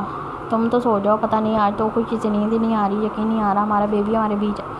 اس کے لبوں لہجے سے کچھ چیخ چیخ کر بول رہی تھی۔ کومل اسے مسکرا کر دیکھتی کچھ دیر بیٹھی رہی، بیبی کے سوتے اسے دونوں کے درمیان لٹاتے خود بھی لیٹ گئی۔ وہ اپنے ماں باپ کے بیچ سوتی ننھی سی جان دونوں کی زندگی تھی، ان کی کل کائنات۔ پامیر کے دونوں اطراف میں اپنی کونیاں ٹکاتے اس کے ماتھے کو چومتا، کبھی گالوں کو کبھی ناک کی ٹپ کو۔ چہرے کا ایک ایک نش چومتے وہ خود میں سکون سا اترتا محسوس کرنے لگا۔ کومل دونوں باپ بیٹے کو محبت بھری نظروں سے دیکھتی رہی۔ جب پامیر اسے چھوڑے کومل کے اوپر آ گیا، یہ شفٹ کیوں بدل لی؟ وہ ایک دم ہڑبڑا کر بولی۔ کیوں؟ اب اپنے بچے کے آنے کے بعد اس کی ماں سے پیار نہیں کر سکتا؟ محبت سے چور لہجے میں بولتے، اس کا ماتھا چمانا۔ نہیں لیکن میں وہ کچھ کہنے لگی تھی۔ پامیر اس کے ہونٹوں کو اپنے ہونٹوں سے بند کرتے اس کی بولتی کے ساتھ سانسیں بھی رکوا گیا۔ کومل اس کی شدت پر تڑپتی اپنا ہاتھ اس کے سر کے بالوں میں لے گئی۔ وہ دھیرے دھیرے بے حد نرمی سے اس کی سانسیں پیتے اپنی سانسیں اس میں اونڈیلتا خوب اپنی شدت سے اس کے ہونٹ سرخ کرتے پیچھے ہٹا۔ تھینک یو سو مچ مجھے اتنا حسین تحفہ دینے کے لیے، محبت پر لہجے میں بولتے وہیں اس کے سینے پر سر رکھ کیا۔ تم نہیں جانتی یہ میرے لیے کیا معنی رکھتا ہے، تم دونوں میرے جینے کا مقصد بن چکے ہو۔ اب کوئی بھی خطرناک کام کرنے سے پہلے میں تم دونوں کا ضرور سوچوں گا۔ اس کی اتنی محبت دیکھ کومل اپنی رگوں میں خون کے ساتھ سکون بھی دوڑتا محسوس کرنے لگی۔ اس نے دونوں ہاتھ پامیر کی کمر پر رکھتے اسے خود میں سمیٹ لیا اور اس طرح آنکھیں موند گئی۔ پامیر بھی وہیں تھوڑی دیر لیٹا رہا، پھر اپنی جگہ آتے اپنے بچے کو ڈھیر سارا پیار کر کے خود بھی سو گیا۔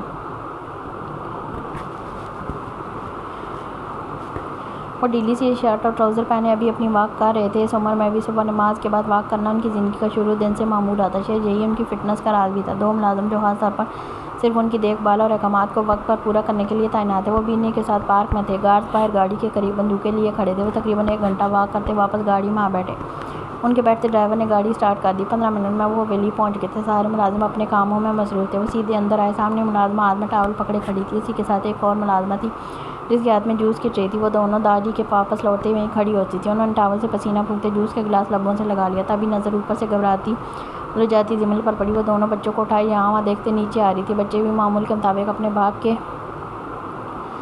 باپ کی طرح صبح صبح اٹھ گئے تھے، لیکن زیال کی نیند خراب نہ ہونے دینے کے چکر میں جمل کو مجبوراً دونوں کو باہر لانا پڑا، لیکن اب سمجھ نہیں آ رہی تھی کہاں جائے۔ جب نظر خود کو دیکھتے داجی پر پڑی، وہ تو وہیں سٹک سی ہو گئی۔ اپنی ماں کو کھڑی ہوتے دیکھ زامل نے ٹانگیں ماری جیسے آگے چلو۔ وہ ڈرتی ڈرتی نیچے آئی، دونوں بچوں کو صوف پر بٹھا دیا۔ سلام داجی، نہایت مؤدب انداز میں سلام کرتی وہیں بیٹھ گئی۔ اب آ گئی تھی تو بیٹھنا جیسے مجبوری بن گئی تھی، ورنہ تو ان کی موجودگی میں زیال اور دریاب لالا کے بغیر اس کے ہاتھوں میں پسینہ آنے لگا تھا۔ داجی اسے بیٹھتے دیکھ کچھ نہ بولے، وہ پہلے ہی گھبرا رہی تھی۔ نیند نہیں آیا تم کو؟ اسے جلدی اٹھتے دیکھ سوالیہ پوچھا۔ باہر آسمان پر ابھی نیلی روشنی پھیلی رہی تھی۔ نہیں آئی تھی داجی، وہ بچے صبح صبح اٹھ جاتے ہیں۔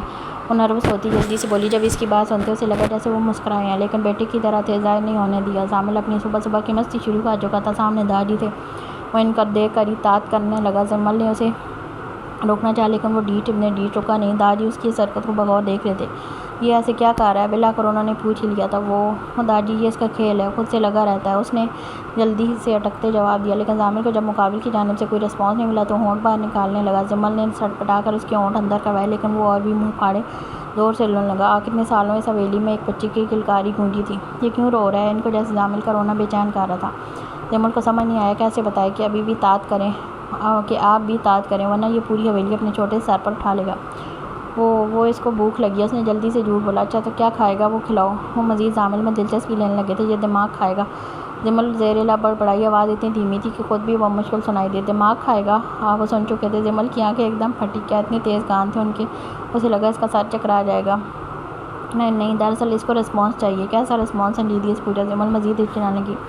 یہ کہنا چاہتا ہے کہ بولنا کتنا مشکل تھا کہ آپ بھی اس کے ساتھ اطاعت کریں جیسی یہ کب کر رہا ہے۔ داجی نے ایک نظر زامل کو دیکھا جو رونا بھولے پھر سے اطاعت کرنے لگا۔ اس کی اس حرکت پر نوشیروان خان کو اس پر ڈھیر سارا پیار آیا تھا۔ بکرے منگواؤ اور صدقہ نکالو ہمارے پوتے کا، اس کی ادا پر فدا ہوتے ملازم کو حکم دیا۔ جمل حیران تھی کہ انہوں نے غصہ کیوں نہیں کیا۔ جمل کے لیے بھی جوس لاؤ۔ ان کے منہ سے اپنا نام سنتے جمل کی پلکیں ساکت و جامد سی ہو گئیں۔ کیا انہوں نے اس کا نام لیا تھا؟ اور یہ خوشی تب بھی ایک 25-26 سالہ لڑکی سر پر سلیقے سے دوپٹہ جمائے سیڑھیاں اترتی نیچے آئی۔ نظر جمل پر پڑتے ہوئے ایک دم ٹھٹکے۔ ڈارک براؤن رنگ کا گھٹنوں سے نیچے تک پشتون گگا پہنے، دودھیا ہاتھوں میں سلوری چوڑیاں اور کانوں میں وہی سلوری بندے، وہ گہری آنکھوں والی لڑکی دیکھنے میں بےحد خوبصورت تھی، لیکن اتنی زندگی سے بیزار سی لگ رہی تھی۔ سلام دادی، اس نے سر ان کے آگے جھکاتے نہایت مؤدب انداز میں سلام کیا۔ اسے دیکھ ملازمہ اس کے لیے بھی جوس لے آئی۔ یہ یہاں کے مکینوں کی روٹین کا حصہ تھا، فریش جوس۔ وہ اس کے بچے اسی لیے جوس پیتے تھے۔ اف، کہاں سے عادت آ کر ملی تھی، جمل صرف یہی سوچ سکی۔ تمہارا طبیعت کیسا ہے؟ اب کل سے بخار تھا نا؟ دادی اس سے مخاطب ہوتے پیار سے پوچھنے گیا۔ اب ٹھیک ہوں، بولتے اس کی جانتی نظریں جمل کے سراپے کا طواف کر رہی تھی۔ یہ سوال تم کون ہو جو دادی کی موجودگی میں بیٹھنے کی غلطی کر گئی ہو؟ منہ مٹکا ہوا ہو دادی جیسے ہی اٹھنے لگے۔ زامل ان کو اٹھتے دیکھ اپنے دونوں ہاتھ ان کی جانب بڑھانے لگا۔ اب اور کوئی نہیں تھا جس کو باہر لے جا سکے تو وہ وہی صحیح۔ جمل نے ہڑبڑا کر اس کے ننھے ہاتھ تھامے۔ اب وہ اتنی بھی بد لحاظ نہیں ہو سکتی تھی کہ دادی کوئی کہہ دے کہ اسے باہر لے جائیں۔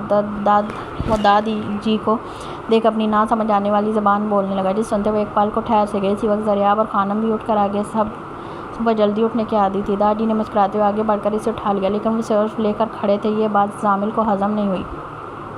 وہ بار بار باہر گیٹ کی جانب اشارہ کرنے لگا۔ دادی، اس کو باہر لان کا چکر لگوا کر لائیں، نہیں تو یہ آپ کو پورے ملائیشیا کا چکر لگوا دے گا۔ اب اللہ والی بات یاد کرتے بول کر ضریاب خود ہی ہنس پڑی۔ کیسا ہے تم جمل بچے، نیند اچھے سے آیا؟ وہ پیار سے جمل سے مخاطب ہوئے۔ میں ٹھیک ہوں اور نیند بھی اچھی آئی۔ وہ کیا بتاتی ہے، اسے صرف نیند پوری کرنے سے مطلب تھا۔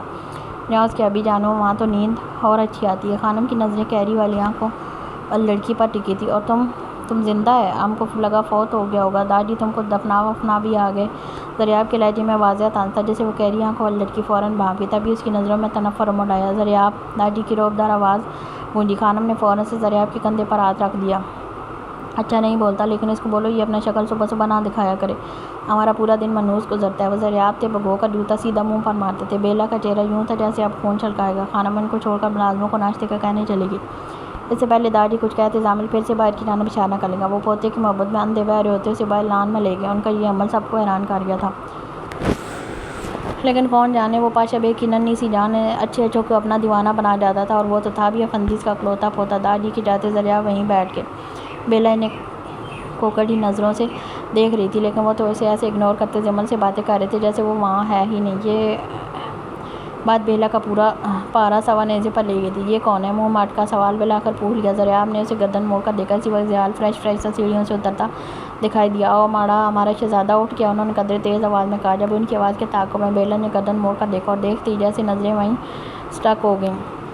سانس لینا بھی بھول گئی تھی، دل وہ تک دھڑکنا بھول گیا۔ یہ چہرہ وہ 14 سال بعد دیکھ رہی تھی۔ 14 سال نہیں، بیلا کے لیے ان 14 سالوں میں ایک ایک لمحہ ایک سال بن کر گزرا تھا۔ وہ پتھرائی نظروں سے اسے دیکھتی آس پاس سے بالکل بیگانہ ہو گئی، جیسے پوری دنیا میں سے آئی اور اسے ایک شخص کا چہرہ جگمگا رہا ہو۔ کیا وہ سچ میں زیال تھا؟ اسے جیسے یقین سا نہیں آیا تھا۔ کیسے ہیں لالا؟ وہ قریب آتے ان کے کندھے سے لا کر اپنے حصے کا پیار لیتا جمل کے ساتھ بیٹھ گیا۔ اسے دیکھ زالے فوراً اس کی گود میں چلی گئی۔ ارے میرا بیٹا اٹھ گیا صبح۔ اس کے منہ سے بیٹا لفظ سنتے بیلا تو ایسے تھی گویا بدن کاٹو تو لو نہیں۔ بیٹا، یہ لفظ ایک بار پھر گونجا۔ اس نے جمل کو سوالیہ نظروں سے دیکھا۔ کون تھی یہ؟ لیکن سمجھ نہ آنے پر وہ زیال کو ہی دیکھنے لگی۔ جب ضریاب اس کی نظروں کو الجھن سمجھتے اٹھ کر اس کے پیچھے آ کھڑے ہوئے۔ جی کو ایسے مت دیکھو، اس کا بیوی بڑا خطرناک ہے، آنکھیں نکال کر ہاتھ میں رکھ دے گی۔ بیوی لفظ پر زور دیتے ایک معنی خیز مسکراہٹ اس کی جانب اچھالتے خانم کے پیچھے کچن میں چلے گئے، لیکن بیلا تو یوں تھی جیسے حویلی کی پوری چھت اس کے اوپر آن گری ہو۔ بیوی اس کے لب بے اختیار پھڑ پڑا۔ اس شخص نے ایک بار بھی اس کی جانب نہیں دیکھا تھا۔ جن نظروں کی متمنی وہ 14 سال رہی، آج وہ اسی کے سامنے ان نظروں سے کسی اور کو نہیں اپنی بیوی کو دیکھ رہا تھا، اور اس کی آنکھوں سے بے اختیار گرم سیال بہتا گال پر لڑک گیا۔ وہ بھاگتی ہوئی اوپر اپنے کمرے میں چلی گئی۔ وہاں کھڑی رہتی تو دل تکلیف کی شدت کے باعث پھٹ جاتا۔ کمرے میں آتے دروازہ بند کر کے وہ پھوٹ کر رو دی۔ اس کا دل چیخے مارے چلا کر سب کو پتہ ہے کہ اس کی روح جیتے جی قبض ہو رہی ہے۔ وہ موت کی تکلیف میں مبتلا ہے، لیکن موت نہیں آ رہی، وہ مر رہی ہے۔ بیلا مر رہی ہے۔ اسے یوں لگا جیسے کسی نے اس کے بدن کے زندہ ہوتے ٹکڑے کر دیے ہوں۔ وہ شخص جس کا 14 سال انتظار کیا وہ واپس لوٹا بھی تو کسی اور کا ہو کر۔ کیسے؟ وہ بالوں کو مٹھیوں میں جکڑے بے دردی سے پھاڑتی چیخنے لگی۔ اس کے دل خراش چیخوں سے کمرے کے در و دیوار تک لرز اٹھتے۔ وہ کمرے کے ٹھنڈے فرش پر بیٹھی مزید پھوٹ کر روتی گئی۔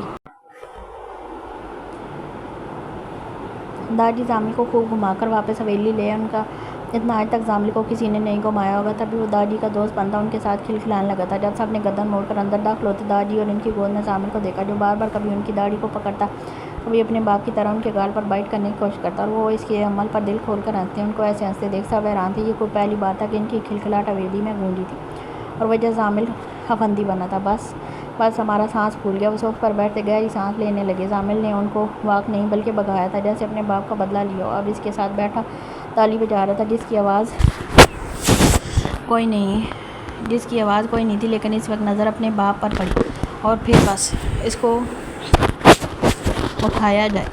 ضیاء نے مسکراتے اسے بھی اٹھا لیا. سامنے ضالع تھی لیکن باپ کی موجودگی میں اسے رلا نہیں سکتا تھا. تبھی سارا غصہ ضیاء کے گال پر اتارنے لگا. یہ دیکھ سب کے بساختہ کہہ کے گونجے, کیا بچہ یہ سب کو اپنا دیوانہ کر لیتا ہے. ضیاء ہنستے ہوئے بولے. دوراب نے آگے بڑھ کر اسے گود میں لینا چاہا مگر وہ نہیں گیا. بلّاس چاچو کے پاس لے کر جائیں گے جاؤ.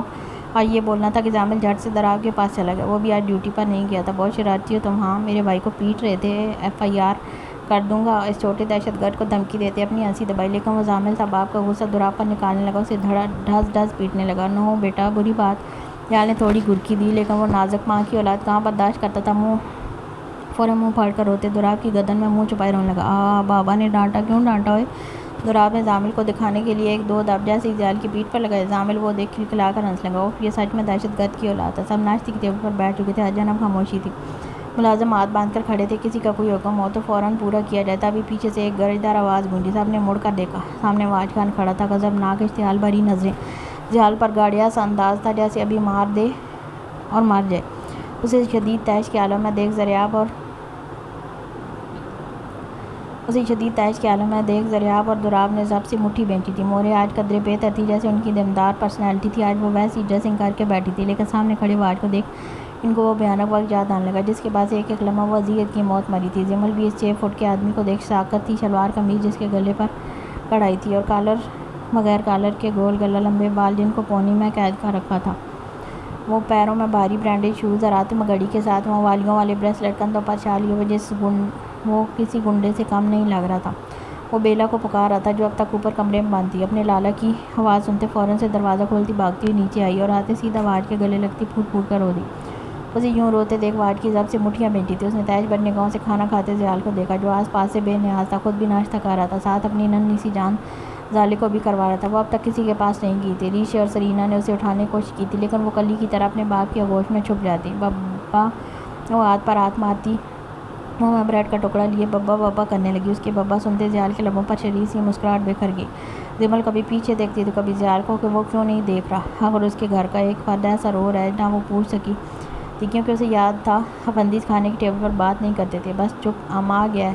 وہ بیلا کا چہرہ باہر نکالتے اس کے رخسار پر بہتے آنسو اپنی ہتھیلی سے صاف کر گئے. داجی اٹھ کر ان کے پاس گئے. کیا بات ہے واج تم اتنے غصے میں کیوں ہو؟ انہوں نے بےحد نرمی سے پوچھا. وہ ان کے بڑے بھائی کا بڑا بیٹا تھا جو 10 سال پہلے اس دنیا سے کوچ کر گئے تھے. لیکن جاتے جاتے وہ کر گئے جس سے اچھی بھلی کسی کی گزر بسر ہوتی زندگی تباہ ہو جائے. واہ کاکا ہم غصے میں بھی نہ آئے. تم اندھ ہے. تم کو نظر نہیں آتا. وہ ایک دم بدتمیزی سے داڑا تھا. جب اس سے تیز داڑ کی آواز ضریاب کی تھی. آواز نیچے رکھ. نیچے دیکھو کہ تم کدھر کھڑا ہے. وہ ناشتہ چھوڑ دے اٹھ کھڑے ہوئے. داجی کے پیچھے آ کر کھڑے ہو گئے. آنکھوں میں غضب کی سرخی تھی. دوبارہ ہمارے داجی کے سامنے بدتمیزی کی تو یہ زبان کاٹ کر کتوں کو کھلا دے گا ہم. انگلی اٹھاتے درست کی سے وان کیا. باقی سب ماحول گرم ہوتے دیکھ اٹھ کر وہیں آ گئے. لیکن ضیاء بیٹھا رہا. جمل اس کو بیٹھے دیکھ خود بھی نہیں اٹھی لیکن اچھی خاصی پریشان ہو چکی تھی. تم بیچ میں مت آؤ ضریاب. یہ ہمارا اور کاکا کا مسئلہ ہے. آگے بھی واج خان افندی تھا. ضریاب سے عمر میں 5 سال بڑا اور اس کا کزن زاد بھائی. خون دونوں میں ایک تھا. دونوں کی رگوں میں خون کی جگہ آگ گردش کرتی تھی. یہی مسئلہ تم 14 سال پہلے لے کر آیا تھا. کیا ہوا تھا یاد ہے؟ یا کروائے ہم؟ لیکن اس بار ویسا کچھ کہا تو خدا قسم یہی اپنے بندوق کی ساری گولیاں تمہارے دھڑ میں اتار دے گا. اس کا باغی اور جارحانہ انداز دیکھ ضریاب کا خون مزید کھولنے لگا تھا. وہ پہلے ہی ضیاء کو اتنی مشکل سے لائے تھے اور جانتے تھے کہ یہ ناصور ضرور آئے گا. اس لیے وہ دماغی طور پر پہلے سے اس چیز کے لیے تیار تھے. داڑھی وسیلی اور غضبناک نظروں سے ضریاب کو دیکھتے چپ رہنے کا اشارہ کیا. تم بیٹھو اور بولو کیا مسئلہ ہے جو صبح صبح سے گرم ہو کر آیا ہے. داجی سنجیدگی سے اختصار کرنے لگے. بیلا اب تک سپس کی لیتی سر جھکائے کھڑی تھی. اسی نے واج کو فون کر کے بلایا تھا. گرم نہ ہو تو اور کیا کروں. آپ کا بیٹا کیا کر کرا کے آیا ہے. آپ کو اندازہ نہیں ہوا ایسا کیسے کر سکتا ہے. وہ ضبط کرتے کرتے بھی آواز بلند کر گیا. جمل خوف زدہ سی ہوتی بساختہ ضیاء کا ہاتھ تھام گئی. اس نے جمل کے چہرے کو دیکھا. وہ پہلے دن سے یہ سب دیکھ ڈر گئی تھی. کیا ہوا گلالے؟ اس نے محبت سے چور لہجے میں پوچھا. یہ کون ہے؟ وہ پیچھے واج کی جانب اشارہ کرتی پوچھنے لگی. ضیاء نے پھر بھی مڑ کر نہیں دیکھا. تمہیں اپنا وعدہ یاد ہے؟ اس کا سوال غیر متوقع تھا. جمل ناسمجھی سے اسے دیکھ لگی. وعدہ؟ وہ اس وقت اس وعدے کا ذکر کرے گا. یہ بات جمل کو کھٹکی تھی، لیکن پھر بھی اس کا خاموش جواب سمجھتے سر دھیرے سے اس بات میں لا گئی۔ بس وہی یاد رکھنا، سب ٹھیک ہے، کچھ نہیں ہوا۔ وہ زمل کو ریلیکس کرتا اپنے ہاتھ سے اسے نوالے بنا کر کھلانے لگا۔ زامل داڑھی کے خاص ملازم کے پاس تھا جسے وہ سنبھال رہا تھا۔ کیا کیا اس نے؟ دریافت نے اسپاٹ انداز میں پوچھا۔ وہ میری بہن پر سوکن کیسے لا سکتا ہے؟ اس بات پر سب کے دل دھک سے رکے۔ وہی منظر آنکھوں کے سامنے لہرا گیا۔ ہر کوئی اس وقت سے خوفزدہ تھا، آج جیسے وہ وقت ایک بار بھی آن کھڑا ہوا تھا۔ یہ تم کو پوچھنے کا حق نہیں، دریافت نے دانت بینچ کر کہا۔ حبیب وہ کس کی بات کر رہے ہیں؟ زمل سوکن کے لفظ پر کھانا بھولتی سے افسار کرنے لگی۔ زیال کو اس کا سوال کرنا اپنے دل پر کسی بچی کی مانت برستا محسوس ہوا۔ دل نے خون کی گردش بند کر دی تھی۔ وہ سانس روک کر اسے دیکھ کہا، حبیب بتائیں نا، وہ کس کی بات کر رہے ہیں؟ زیال کو خاموش دیکھو، پھر سے بولنے لگی، کسی کی نہیں، تم زالے کو لے کر اوپر جاؤ، میں آ رہا ہوں۔ وہ نیپکن سے زمل اور زالے کا منہ خود صاف کرتی کرسی پیچھے سرکا کر اٹھ کھڑا ہوا۔ زمل ناسمجھی سے اسے دیکھتی رہی، لیکن بولی کچھ نہیں، کیونکہ زیال کا چہرہ اسے سرخ ہوتا محسوس ہو رہا تھا۔ آخر سب چل کیا رہا تھا؟ سب اس کی سمجھ سے اوپر تھا۔ وہ زالے کو لیے اوپر چلی گئی۔ جب زیال کی آنکھوں میں وہ بیس جاگتا محسوس ہوا تھا، انہیں سختی سے جبڑے بینچے شاہی گیٹ پر کھڑے واج کو دیکھا۔ رگوں میں خون ابلنے لگا تھا۔ وہ وقت پلٹ آیا تھا، انسان بھی وہی تھے اور جگہ بھی وہی، لیکن اب وہ ویسا نہیں تھا۔ وہ 16 سال کا ذی نہیں تھا، اور اب تو زمل اس کی زندگی میں تھی۔ اس سے زیادہ اہم حق ہے، وہ ہمارا بہن کا شوہر ہے بچپن سے، اب جوانی میں آ کر وہ یہ کیسے کر سکتا ہے؟ اب یہ بالکل برداشت نہیں کرے گا۔ اس کا بس نہیں چاہ رہا تھا ابھی جائے اور زیال کے ٹکڑے ٹکڑے کر دے۔ ہر ایک نے پھٹی نظروں سے اسے دیکھا۔ دوراب کی کڑی نظریں اس کے وجود کے آر پار ہو رہی تھیں۔ نہ کر برداشت، لیکن کر لیا اس نے دوسرا شادی۔ کیا کر لے گا تم؟ دریافت ان کو آگے سے آگے بپرتے دیکھ داڑھی شدید غصے سے گرلائے، لیکن اس سے آگے وہ یا کوئی اور کچھ کہتا، واج تن فن کرتا، کف موڑتے پری آگ کی طرح زیال کی جانب بڑھا۔ اس سے پہلے کوئی اسے روکتا، اس کے فولادی ہاتھ کا مکہ ہوا میں لہراتے زیال کی جانب گیا تھا۔ سب کے سانس تک رکے تھے، آنکھیں پھٹی کی پھٹی رہ گئی تھیں، کیونکہ واج کے مکے سے پہلے زیال کا ہاتھ اس کے جبڑے تک ہلا گیا تھا۔ واج بے ساختہ لڑکھڑاتے 2 قدم پیچھے گیا۔ اسے سمجھ نہیں آئی کہ مارنے والا وہ تھا، لیکن اسے کیسے لگ گیا، اور لگا بھی ایسے کہ کان ہی سائیں سائیں کرنے لگا تھا۔ دریافت کے لبوں پر ایک تمسخرانہ مسکراہٹ بکھر گئی۔ 20 جاگ چکا تھا۔ وہ خون شام نظریں واج پر گاڑ گیا۔ کمرے میں آتے اس نے جیکٹ اتار کر ایک جانب رکھتے گھڑی اتاری۔ آئرہ بے چین سی کھڑی اسے دیکھنے کی، اسے دیکھ کے بنا وارڈروب سے اپنے کپڑے لیتا فریش ہونے چلا گیا۔ آئرہ نہ جانے کیوں بے چین ہو رہی تھی۔ وہ کل پوری رات گھر نہیں آیا تھا۔ فجر کے وقت تک آئرہ نماز پڑھ کر دوبارہ بھی لیٹ چکی تھی۔ وہ تب بھی نہیں آیا تھا۔ وہ پوچھنا چاہتی تھی وہ کہاں تھا، لیکن کیسے پوچھے، اسے سمجھ نہیں آ رہا تھا۔ وہ عجیب سی کشمکش میں مبتلا وہیں کھڑی رہی۔ جب وہ فریش ہوتے باتھ روم سے باہر نکلا اور میرر کے سامنے آ کھڑا ہوا، وہ اس کی پیٹھ دیکھتی ہمت باندھ لگی۔ آپ کل کہاں تھے؟ ہمت کرتے ہوئے لا کر پوچھ لیا۔ بلاس نے میرر میں ہی اپنے پیچھے چھپی اس نازک جان کو دیکھا۔ اس کا یہ سوال بلاس کے لبوں پر مبہم سی مسکراہٹ لے آیا، لیکن اسے وہ فوراً چھپا گیا۔ کیوں؟ تم کیوں پوچھ رہی ہو؟ سوال پر الٹا سوال کیا۔ آئرہ جھک کرے گی وہ ویسے ہی، اس نے جلدی سے جواب دیا۔ ٹھیک، ہاں وہ ڈھیر تھا۔ آئرہ اس کی ایک لفظی جواب پر بے یقینی سی نظروں سے دیکھنے کیا مطلب؟ اگر اس نے کہا ویسے ہی تو کیا اسے بتانا نہیں چاہیے؟ وہ بیوی تھی، اس کے ایسے سوال جواب کو اسے اچھے سے سمجھنا چاہیے، لیکن وہ تو ڈھیٹ بنتا آ کر بیڈ پر بیٹھ گیا۔ آئرہ کا بس نہیں چلا، اس سے آ کر سر پھوڑ دے۔ وہ دانت بھینچتی بیڈ پر اپنی سائڈ آ کر بیٹھ گئی۔ بلاس اپنے فون میں گھسا اسکرولنگ کرتا زامل اور زالی کی پک دیکھ رہا تھا۔ اسے شدت سے دونوں کی یاد آئی، تب اسکرین چومتے اسے احساس ہوا جیسے اس نے ان دونوں کو سامنے سے چوما ہو۔ آئرہ لیٹ کر کمبل اپنے اوپر لیٹی، دوبارہ اتار کر ایک جانب رکھی۔ غصے میں شاید وہ بھول گئی تھی کہ اب وہ جن بھی اسی بیڈ پر سوتا ہے۔ وہ سامنے جلتے لیمپ کو دیکھنے لگی، جب اچانک اسے اپنے قریب کسی کی حرکت محسوس ہوئی۔ اس نے مڑ کر دیکھنا چاہا، لیکن مڑ نہ سکی، کیونکہ وہ بالکل اس کے قریب آ گیا تھا۔ ایک ہی کمبل میں اس کے نازک سے بدن سے اپنا آتش پہاڑی وجود لپٹائے وہ آئرہ کے سانس تک روک گیا۔ وہ ہڑبڑا کر آگے کو کھسکنے لگی تھی کہ بلاس نے اس کی بیلی پوری شدت سے اپنی مٹھی میں کھینچ کر اپنے سینے سے لگا لیا۔ مسک آ رہی تھی مجھے، گمبھیر لہجے میں استفسار کرتے وہ اوپر سے اس کے کان کو اپنے ہونٹوں سے چومنے لگا۔ آئرہ اتنے میں ہی سرخ انداری سے ہونے لگی تھی، نہیں اس کی گرم سانسوں کی تپش محسوس کرتی۔ آئرہ کے ماتھے پر ننھی پسینے کی بوندیں چمکنے لگی تھی کہ اسی وقت بلاس اس کے کان کی لو دانتوں میں دباتے اس کی بے ساختہ سی اس کی بلند کروا گیا۔ سچ بولو دانشہ، ورنہ جھوٹ پر جاگنے کی سزا مل سکتی ہے۔ اس کی آواز نامحسوس طریقے سے بھاری ہونے لگی تھی۔ آئرہ کو اپنی جان لبوں پر آتی محسوس ہوئی۔ پہلی بار میں سزا تم برداشت نہیں کر پاؤ گی، سچ بتاؤ۔ وہ کسی طور سے بخشنے کے موڈ میں نہیں تھا۔ ہاں میں کر رہی تھی انتظار میں، مجھے ڈر لگ رہا تھا۔ کیسے بتائے؟ اس سے زیادہ ڈر اب لگ رہا ہے۔ اب ڈر رہی ہو؟ اس کا ہاتھ مسلسل معدے سے اوپر سفر کرتا دھڑکنوں پر رہتا۔ نہیں پلیز مم، مجھے نیند آئی ہے۔ وہ عنقریب اب رو دینے کو تھی۔ اب نیند کم کرنے کی کوشش کرو، ہر بار اپنے صبر کا امتحان نہیں دے سکتا میں۔ اس کے منہ سے نیند کا ذکر سنتے بلاس کا تھوڑا سا موڈ خراب ہوا تھا۔ وہ آئرہ سے پیچھے ہٹتا سیدھا چت لیٹ کر چھت دیکھنے لگا۔ جذبات اتنی سی دیر میں اس کے اندر ایک طوفانی ادم مچا چکے تھے۔ کب تک وہ ایسے ہی بیٹھا پیچھے ہٹتا رہے گا؟ وہ کیوں پیچھے ہٹ جاتا تھا؟ وہ یہ سب سوچ ہی رہا تھا جب اسے اپنے اوپر تھوڑا سا وزن محسوس ہوا۔ اس نے چہرہ موڑ کر دیکھا، وہ نظریں جھکائے اس کے بازو پر سر ٹکائے اپنا ایک ہاتھ پر لاش کے کسرتی سینے پر رکھے. I'm sorry مم، میں آپ کو ناراض نہیں کرنا چاہتی تھی. وہ جمل جیسی ہی تھی دبو سی، کسی کو کرنے سے پہلے خود ہی ہارٹ ہو جانے والی. بلاش اس چہرے کو دیکھے گیا. تو خوش کرنا چاہتی ہو؟ اس کے سوال پر عائد نے سر اٹھا کے اسے دیکھا. کتنی صاف بے باکی سے وہ کہہ رہا تھا. اس کی آنکھوں میں تل پتل ہوتے جذبات دیکھ اس کی جان سے نکل گئی. وہ جھٹ سے اس کے سینے میں کسی کلی کی طرح چھپ گئی. اس کا یوں شرمانا برداشت کو اس کا دیوانہ کر گیا تھا.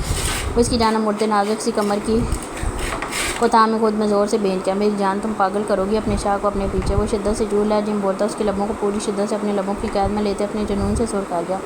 وہ تڑپتی اس کی شدت پر پوری لرز سی گئی تھی. کمرے میں گہری خاموشی تھی. دونوں ایک دوسرے کی سانسیں روکے روح کو سکون کی وادیوں میں لے گئے. آئرہ پیچھے ہوتی نم آنکھوں سے اسے دیکھنے لگی جب بلاس کی نظریں اس کے گیلے ہونٹوں پر تھی جن کا رس وہ کھینچ کر اپنے حلق میں اتار چکا تھا. کیا دل میں اب بھی کوئی بات ہے، کوئی ناراضگی؟